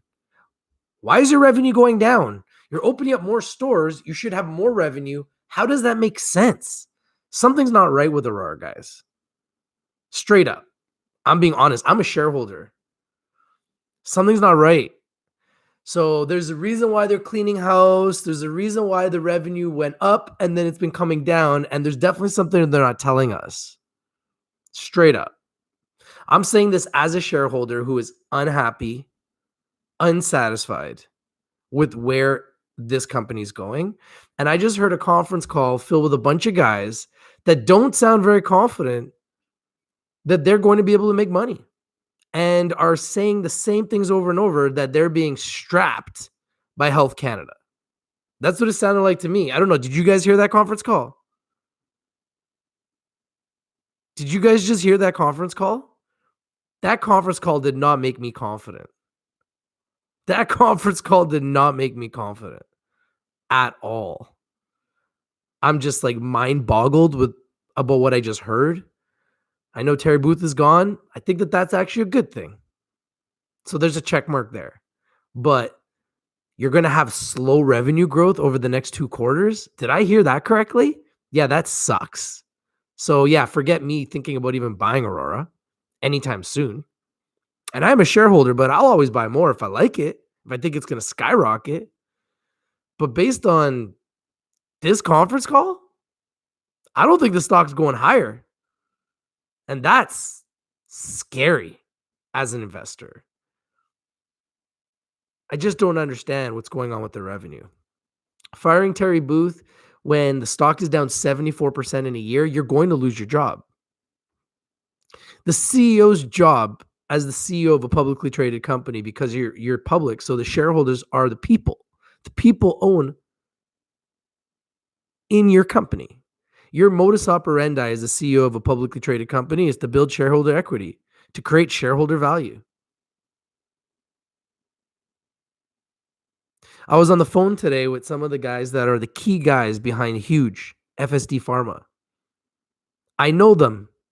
I've known them for 20 years. They're my buddies. At one point, you would look at Huge and you'd say Huge is a joke and Aurora is the king. And now, I look at this now, and I'm sitting here going, Huge has no products. They're on a senior exchange. They're trading at a high price, and they got a tight float. And I look at Aurora, and I don't even know what I'm looking at anymore, guys. They just fired their CEO, which probably a good thing because he doesn't have a good reputation on the street. That's just the facts. I'm just telling you guys what people say on the street. He does not have a good reputation on the street. So that's probably a good thing. But the fact that you're not going to have revenue growth, you're in 25 countries. How are you only doing 62 million a quarter in revenue in 25 countries? Like, what are you doing? What are you making? You're making like $100,000 in each country? Like, why are you even there? Are you just saying you're in 25 countries to say you're in 25 countries? Are you even doing sales in those 25 countries? Those would be the questions I'd be asking. As a shareholder, I want to understand what the hell's going on here. You're in 25 countries. Your revenue was like almost 100 million a couple quarters ago. Now you're going to be reporting 60 million. Where did 40 million go every quarter? Why is nobody asking that question? You guys have 1 billion shares. Clearly too much dilution. Are you going to do a reverse split? Why is nobody asking that question? It's crazy, man. It's crazy. Of course I'm mad. I'm a shareholder And that conference call, which was like a stock is halted, and all of a sudden, boom, press release. And in the press release, oh, by the way, we're going public in 5-10 minutes with a conference call if anybody's interested. All these guys are there on the conference call ready with their questions. By the way, those questions sucked. And these are the institutional guys. Those questions sucked. I almost fell asleep 3 times. I'm just saying. Those questions sucked. I didn't get anything out of that other than the fact that Aurora Cannabis is running out of money, which Andrew Left told me they were going to zero because clearly they're running out of money. So maybe Andrew Left is onto something, which pisses me off. But that guy, he knows some stuff, right? Clearly. And that they're not going to be making any money over the next couple quarters. They're not going to have any growth. This is what they said on the call.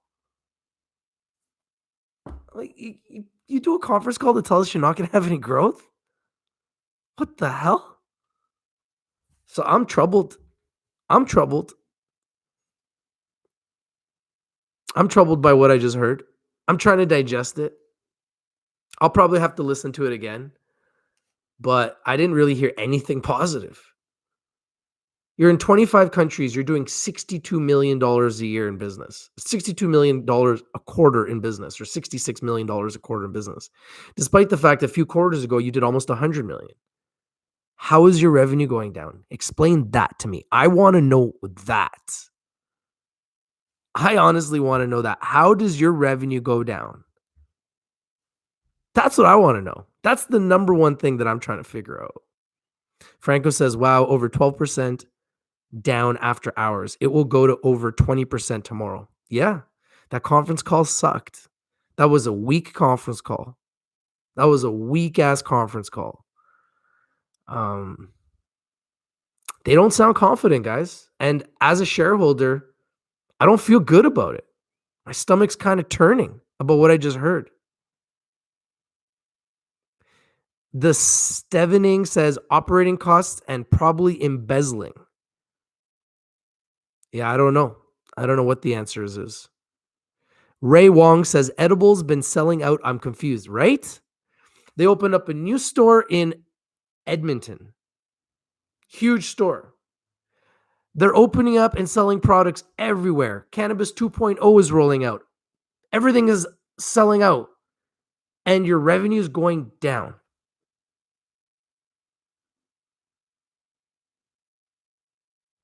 Something's not right.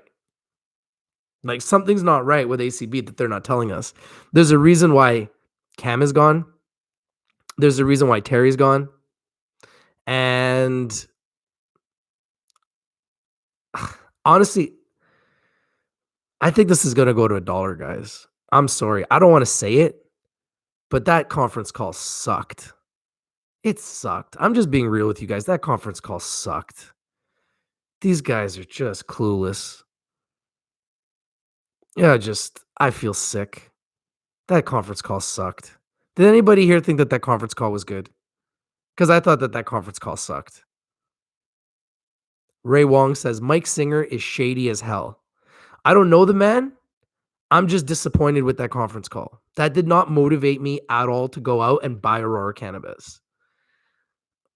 It made me want to think about doing the opposite. Peter B just gave a $50 donation. Wow, Peter, thank you, brother. I appreciate you, man. You're the man. Mad respect, man. Apoli Kakinen said, it sucked. Yeah, so I'm not the only one that noticed that conference call sucked. That last-minute conference call. Like, what was that? I'm reading the press release. In the press release, it says we're going to have a conference call. The press release just came out. I'm like, so you just have a press release. It just came out. And in the press release, you're saying you're going to do a conference call in 10 minutes. Okay, we dial in. I'm thinking maybe there's something good that's going to come out of this. No.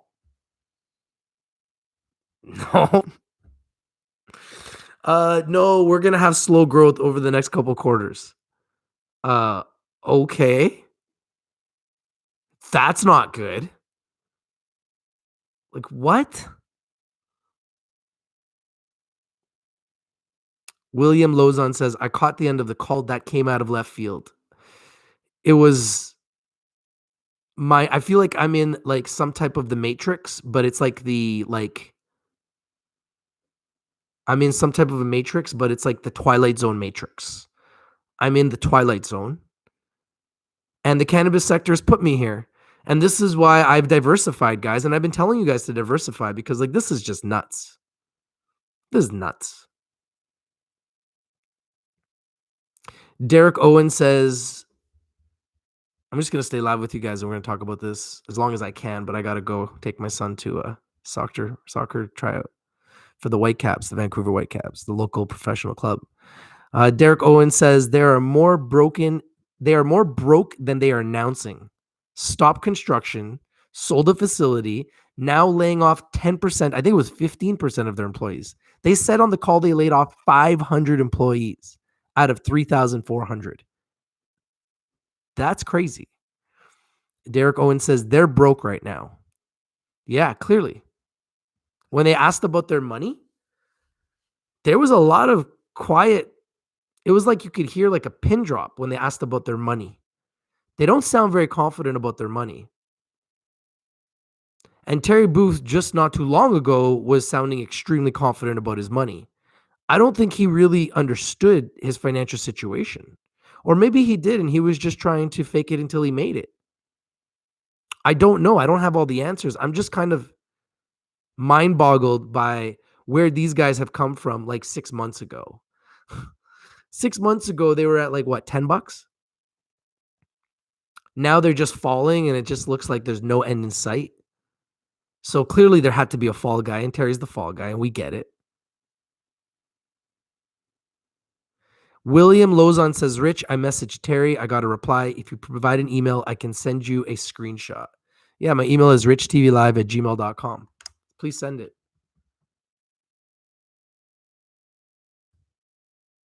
You just fired your two biggest guys. Gnb Growth fired their biggest guy. Afria fired their biggest guy. If you're in the cannabis sector and you're CEO, you're probably not going to last. Yeah, I would probably cancel my Midas letter interview too if I was planning on resigning.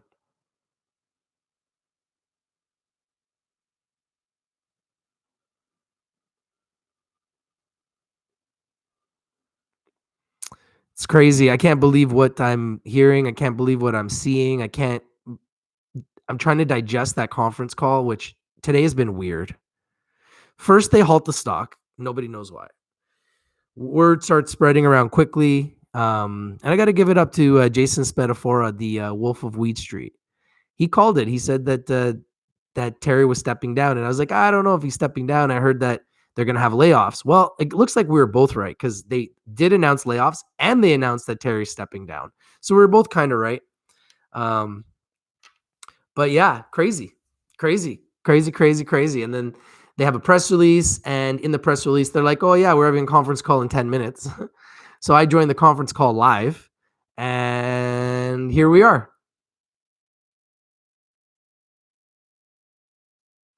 Peter B says halted at like 6%, so that's whack. And they were down like 5.6%. And I said, I have a bad feeling that they're halted because they're going to go down because this isn't good news.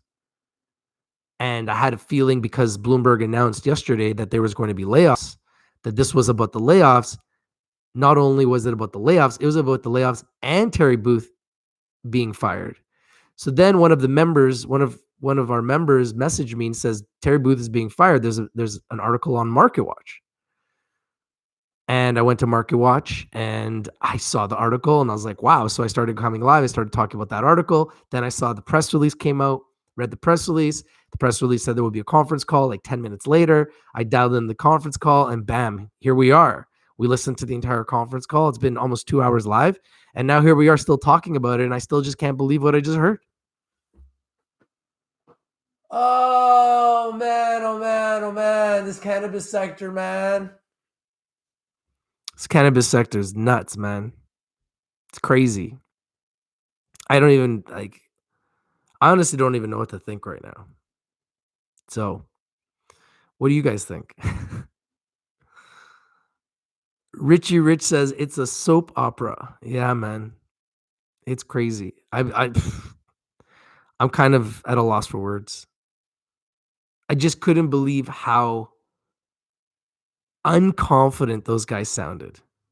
Michael and Glenn did not sound very confident.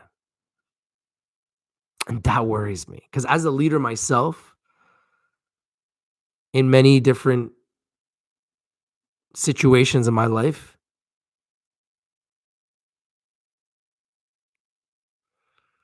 as a leader myself, in many situations in life, you need to show confidence in the face of adversity. And that conference call just did not sound very confident. And that worries me more than anything. Michael York says, why does Xena always spike when everything else is dropping? Does Xena always spike? I mean, Xena's been going down for a year, so does it really always spike? I mean, Xena's been going down for a year from $6 to 13 cents. I don't know how much it spikes. I don't know about that. I really don't know what to say about Xena either. Just another company that has stolen our money, as far as I'm concerned.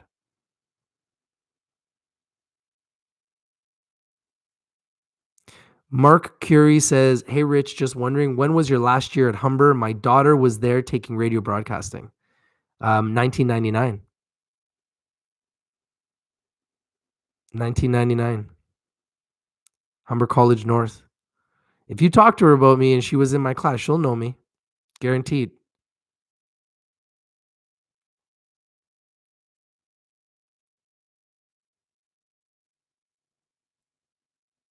It's Amish capital in the building. What is Amish capital? What is that?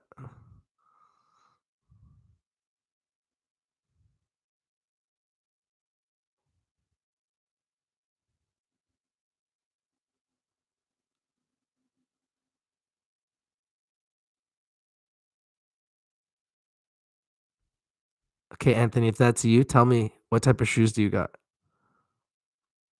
I want to know it's you. What type of shoes do you got? And I'll give you a wrench. What type of shoes are you rocking today for your tryout for the Whitecaps? An Amish trader, I guess. It's like Blaze Capital, but Amish version. Okay.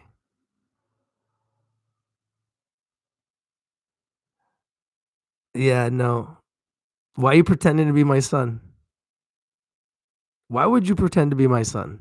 Like, you must be mentally disturbed to pretend to be my son.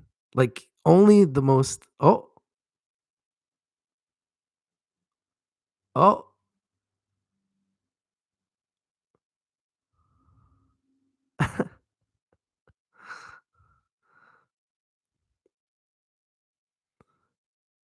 I appreciate you, man. Thank you guys. Thank you guys for being here. I really don't know what to say about the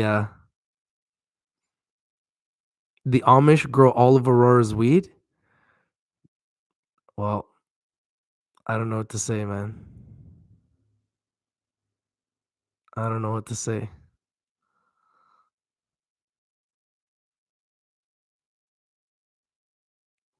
Air Max, what is this gonna...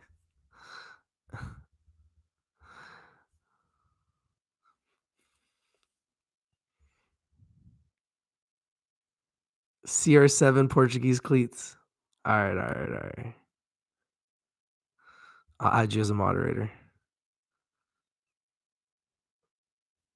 Because you got to represent, man. You got to represent.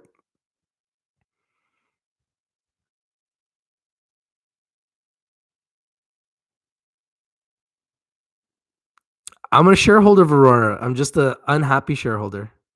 I'm a disgruntled shareholder.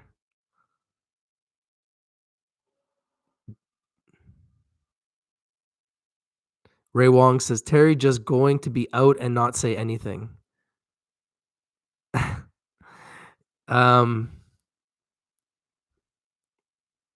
don't know what to say about the Terry thing. I think Terry had to go.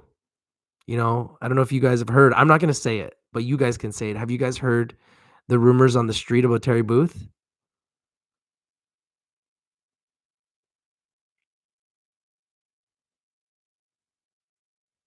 Am I selling? No, I'm not selling. I want to accumulate. I'll take the long road on Aurora. I just want to find the bottom because I believe Aurora is too big to fail. I think that, you know, when you go through a situation like they're going through, the management's probably a little bit at, you know, they're uneasy right now because they just seen Terry go, they just seen Cam go. So they're probably a little bit nervous. But cannabis is a part of the fabric of society here in Canada. And Aurora Cannabis is going to be a part of the fabric of the cannabis sector moving forward. And I believe that they're too big to fail. But the thing that worries me is that the revenue isn't growing. So I'm trying to understand why. That would be the thing I would try to figure out if I was doing an interview. I didn't hear anybody try to figure out why their revenue is going down. And when they explain why the revenue isn't growing, their response is always the same. They blame it on Health Canada not growing. My question is, why are you in 25 countries making $62 to $66 million? So are you making $1 million in each country? That doesn't make any sense. So something isn't adding up. And that's why guys like Andrew Left are saying it's going to zero. There's a reason why guys like Andrew Left are saying it's going to zero.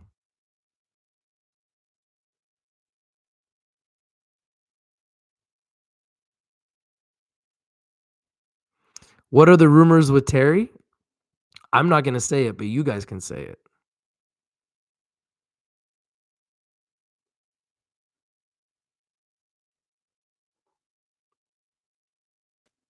Let me ask you a question.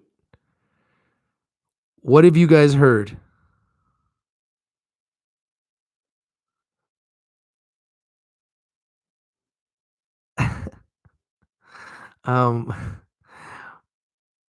What have you guys heard Terry does on the street? Oh, APD, you're on fire, eh, bud? Look at you, man. I got the best people around me, man. I'm blessed. I'm blessed. Randy Johnson says boozer. No, I haven't heard he's a boozer, but maybe that's it. Whacker Beat says, I heard Terry likes to drink. Maybe that's it. But Izza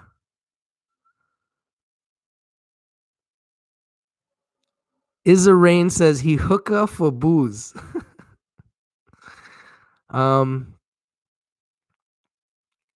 I've heard other things. I didn't even know if that was my boy.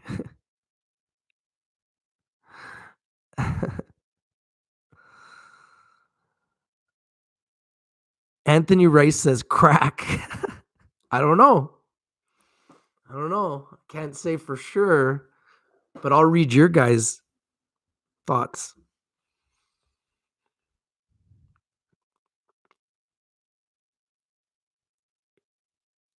What is my opinion on BLPG? BLPG is a penny stock cannabis company, and I think that 99.9% of penny stock anything is trash, especially anything under a penny.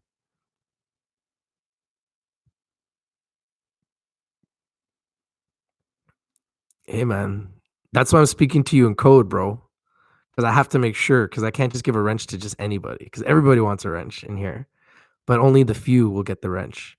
And I need to know who those people are. We need to be on good terms. If we're on good terms, you get a wrench. So, you know, APD, your job with the wrench is to get rid of people that, are unprofessional, say something wrong, say something that, racist, prejudice, anything like that. Say something to hurt another member in the group. That's what the wrench is for, is to protect the community and engage in a powerful, empowering conversation. Talk about ACB stock price in 2020. Well, ACB stock price in 2020 so far has done really poorly. And in the last year, ACB is down 74%. I really don't know what else to say.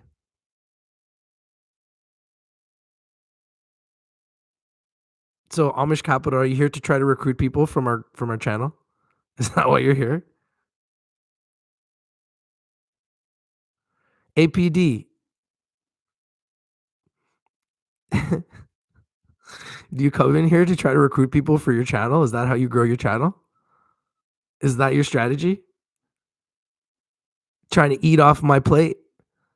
Is that your plan, bro? Oh my goodness. You guys are hilarious, man. It's all good, man. Do what you got to do, bro. It's all good, man. Yeah, I know who Amish Capital is. I didn't fall off the back of a coconut truck, but thank you, Franco. I appreciate you, brother, for letting me know. I know people and their tactics that they use to try to grow their business and grow their channels and try to grow their audience. I don't have to actually live and eat off other people's plates to grow this platform. We just grow our platform based on our own efforts here. But that's okay. Everybody's welcome to do whatever they got to do in life. I'm not here to judge. I just deliver the news. Right, APD? We only want the best here. We demand the best here. And we really forget the rest, to be honest with you. MC says LPTH bought a week ago for earnings play up 100%. Good work. Good work.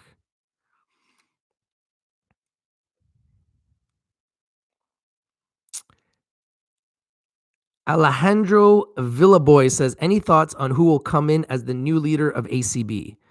I have no thoughts. Like right now, my thoughts of ACB are just kind of like, I don't know what to think about ACB right now. I'm going to be honest with you. And I'm a shareholder.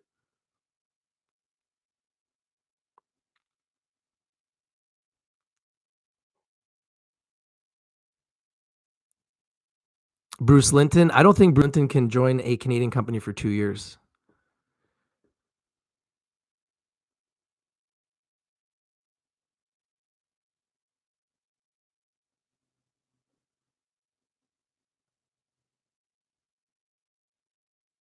Do I think North hit the bottom? I think the entire cannabis stock's at the bottom, but the entire sector is bare right now. So question is, when will it bounce back? I don't know.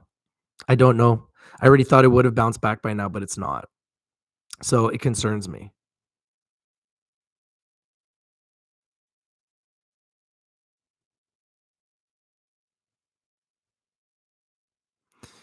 Tom POP says Booth left so he doesn't have to look at heavy bag holders anymore. I think Booth left because he had to go. He made a lot of money. He's got a lot of stock. Time to move on. The shareholders are not happy.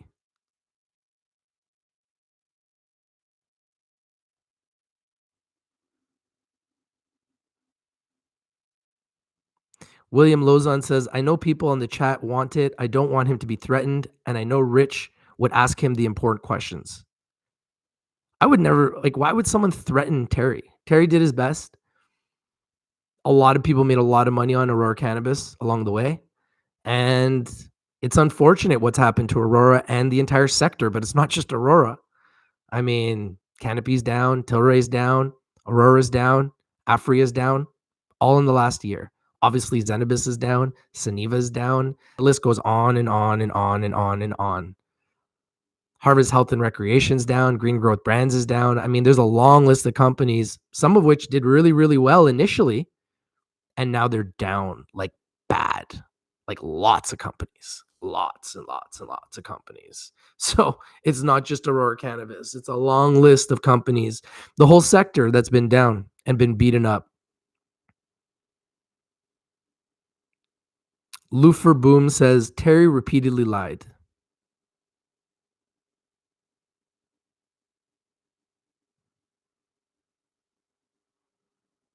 Hey, thanks, APD. I'll see you later, buddy. Let's go make those white caps. No, you're right. Trulieve has been one of the winners. Trulieve is a very good company, but they're also being attacked by shorters. So we have to be careful there. Village Farms also isn't down. Either is the Valence Company, and either is MetaPharm Labs, either is Medicine Man, either is Innovative Industrial Properties, either is Scott's Miracle Grow, either is GW Pharma. We will identify the best. I promise you that. But what we need to learn how to do as a community is just forget the rest. Don't invest in any of the rest of the trash that exists in this marketplace, because there is a lot of trash. And when you have an entire sector that's trying to figure out how to make money and very few are making money, you have to understand that the only way these companies can survive is by selling stock. And when you're living and surviving by selling stock, that doesn't end well, because you're going to start selling stock to raise capital. Then you're going to start selling stock to pay for lawyers, accountants, employees, directors, officers, consultants. Guess what happens then? Stock starts to go down. And then it becomes a vicious cycle, because then the shorters catch wind of that. They start seeing the pattern and they start shorting the stock. And the stock goes farther down, lower and lower and lower. And that's what's happened here in the cannabis sector. The entire sector has imploded.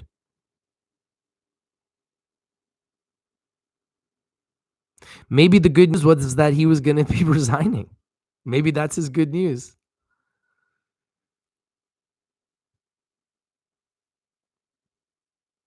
I like oils. I interviewed them. You can see my interview on Rich TV Live. Franco says, do you think big lawsuits tomorrow? I think shorters are going to use every tactic they can think of to bring the stock down. So yeah, I wouldn't be surprised. I mean, they've got tons of lawsuits already. I will check my email, but not while we're live, guys, because honestly, I don't think I'm going to be able to be live for too much longer. We've been live for 2 hours, but we got 182 people here, so I'm just going to stay live because I feel bad that you guys are here. So I'll stay live for a little longer if you guys have any questions, but I got to go. Like, I got to take my son to a Whitecaps soccer tryout. That's why he's on here. He's like, Dad, what are you doing? I was supposed to pick him up from school, and I didn't because we were live. So I didn't even pick him up. So that's why he's on here and he's trying to figure out what I'm up to.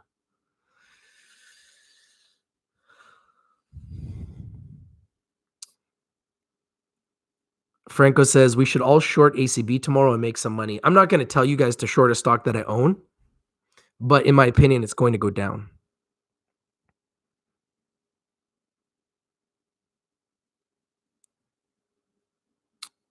Would I recommend a buy now in the dip? I think it's going to go lower, but at some point I would recommend a buy. I just don't know right now. When will Rich TV Live go public? I would say in about 24 months. In about 24 months. I would say in about 2 years, we'll be going public. That's our goal. 2 years of audited financials, 2 years of profitable financials, 2 years of a growing media enterprise and a growing list of CEOs that we've talked to and we're interviewing and are coming on our show. And did you guys hear the news today? So we're going to be working with MindMen, and we are planning on interviewing either Kevin O'Leary or Bruce Linton. So stay tuned to that. And that's going to be a new IPO. I believe it's February 21st. And they are in the mushrooms business. So they are literally going public and they are in the mushrooms business. So I'm pretty excited about that. That's like a dream come true for me. It's not confirmed, so I don't know who I'm going to interview yet. I would interview either of them, both. I just feel blessed to even have the opportunity, to be honest with you. Joe Mama says, Mind Med will be huge. I'm excited about it. I'm super, super excited about it. And it's probably going to be one of those companies that I have no choice, but I'm going to have to buy it. That's all I can say. But I'll keep you guys updated on that because their IPO is coming out in a couple weeks. And I heard it's coming out around 24 cents. So that seems like a pretty good price for a company that's going to have Bruce Linton and Kevin O'Leary backing them. Does Microsoft go higher? Yes. I believe Microsoft does go higher. However, we're in the middle of a market melt up, and I predicted the market would continue to melt up, and it has. I predicted that Bitcoin would explode, and it has. I predicted that gold would go up, and it has. So we've been making a lot of correct predictions. I predicted that Tesla would fly, and it has. In November, I predicted that Tesla would go to 1,000 when it was at 320. Little did I think it would almost hit 1,000 in February. Nuts. So it's come back down a little bit, but it's still up huge for our community since I started telling you guys it was a winner and started doing interviews and videos with Invested Millennial, who works for Tesla. I got more picks for you guys that I've been researching that I'm going to talk to you guys about soon. So stay tuned. Just wanted to bring you guys the news. I didn't plan to stay live for 2 hours. Just wanted to bring you guys the news on Aurora Cannabis, Terry Booth, resigned, and 500 people laid off. Apparently, this is the news. And there's a lot of restructuring going on. They're expecting only 62 to 62 million in quarterly revenue, which to me is a huge miss. I anticipate the stock's going to go lower. I am a shareholder. Thank you guys for watching. This is your late night vampire, your boy Rich from Rich TV Live. If you're not winning, you're not watching. We bring you the winners. We bring you the news. We bring you the trending topics, and we bring it to you first. It's true. Your boy Rich from Rich TV Live, and I'm out. Peace. Thank you guys for all your support. I love you guys. Thank you guys for the 138 likes. That's very humbling. Have yourselves a great evening. If there's anything else that I got to talk about, I'll be live, even if it's late. I was late last night. I might be late again tonight. I got a big trial for my son, so I'll be back later. You can count on it. Peace.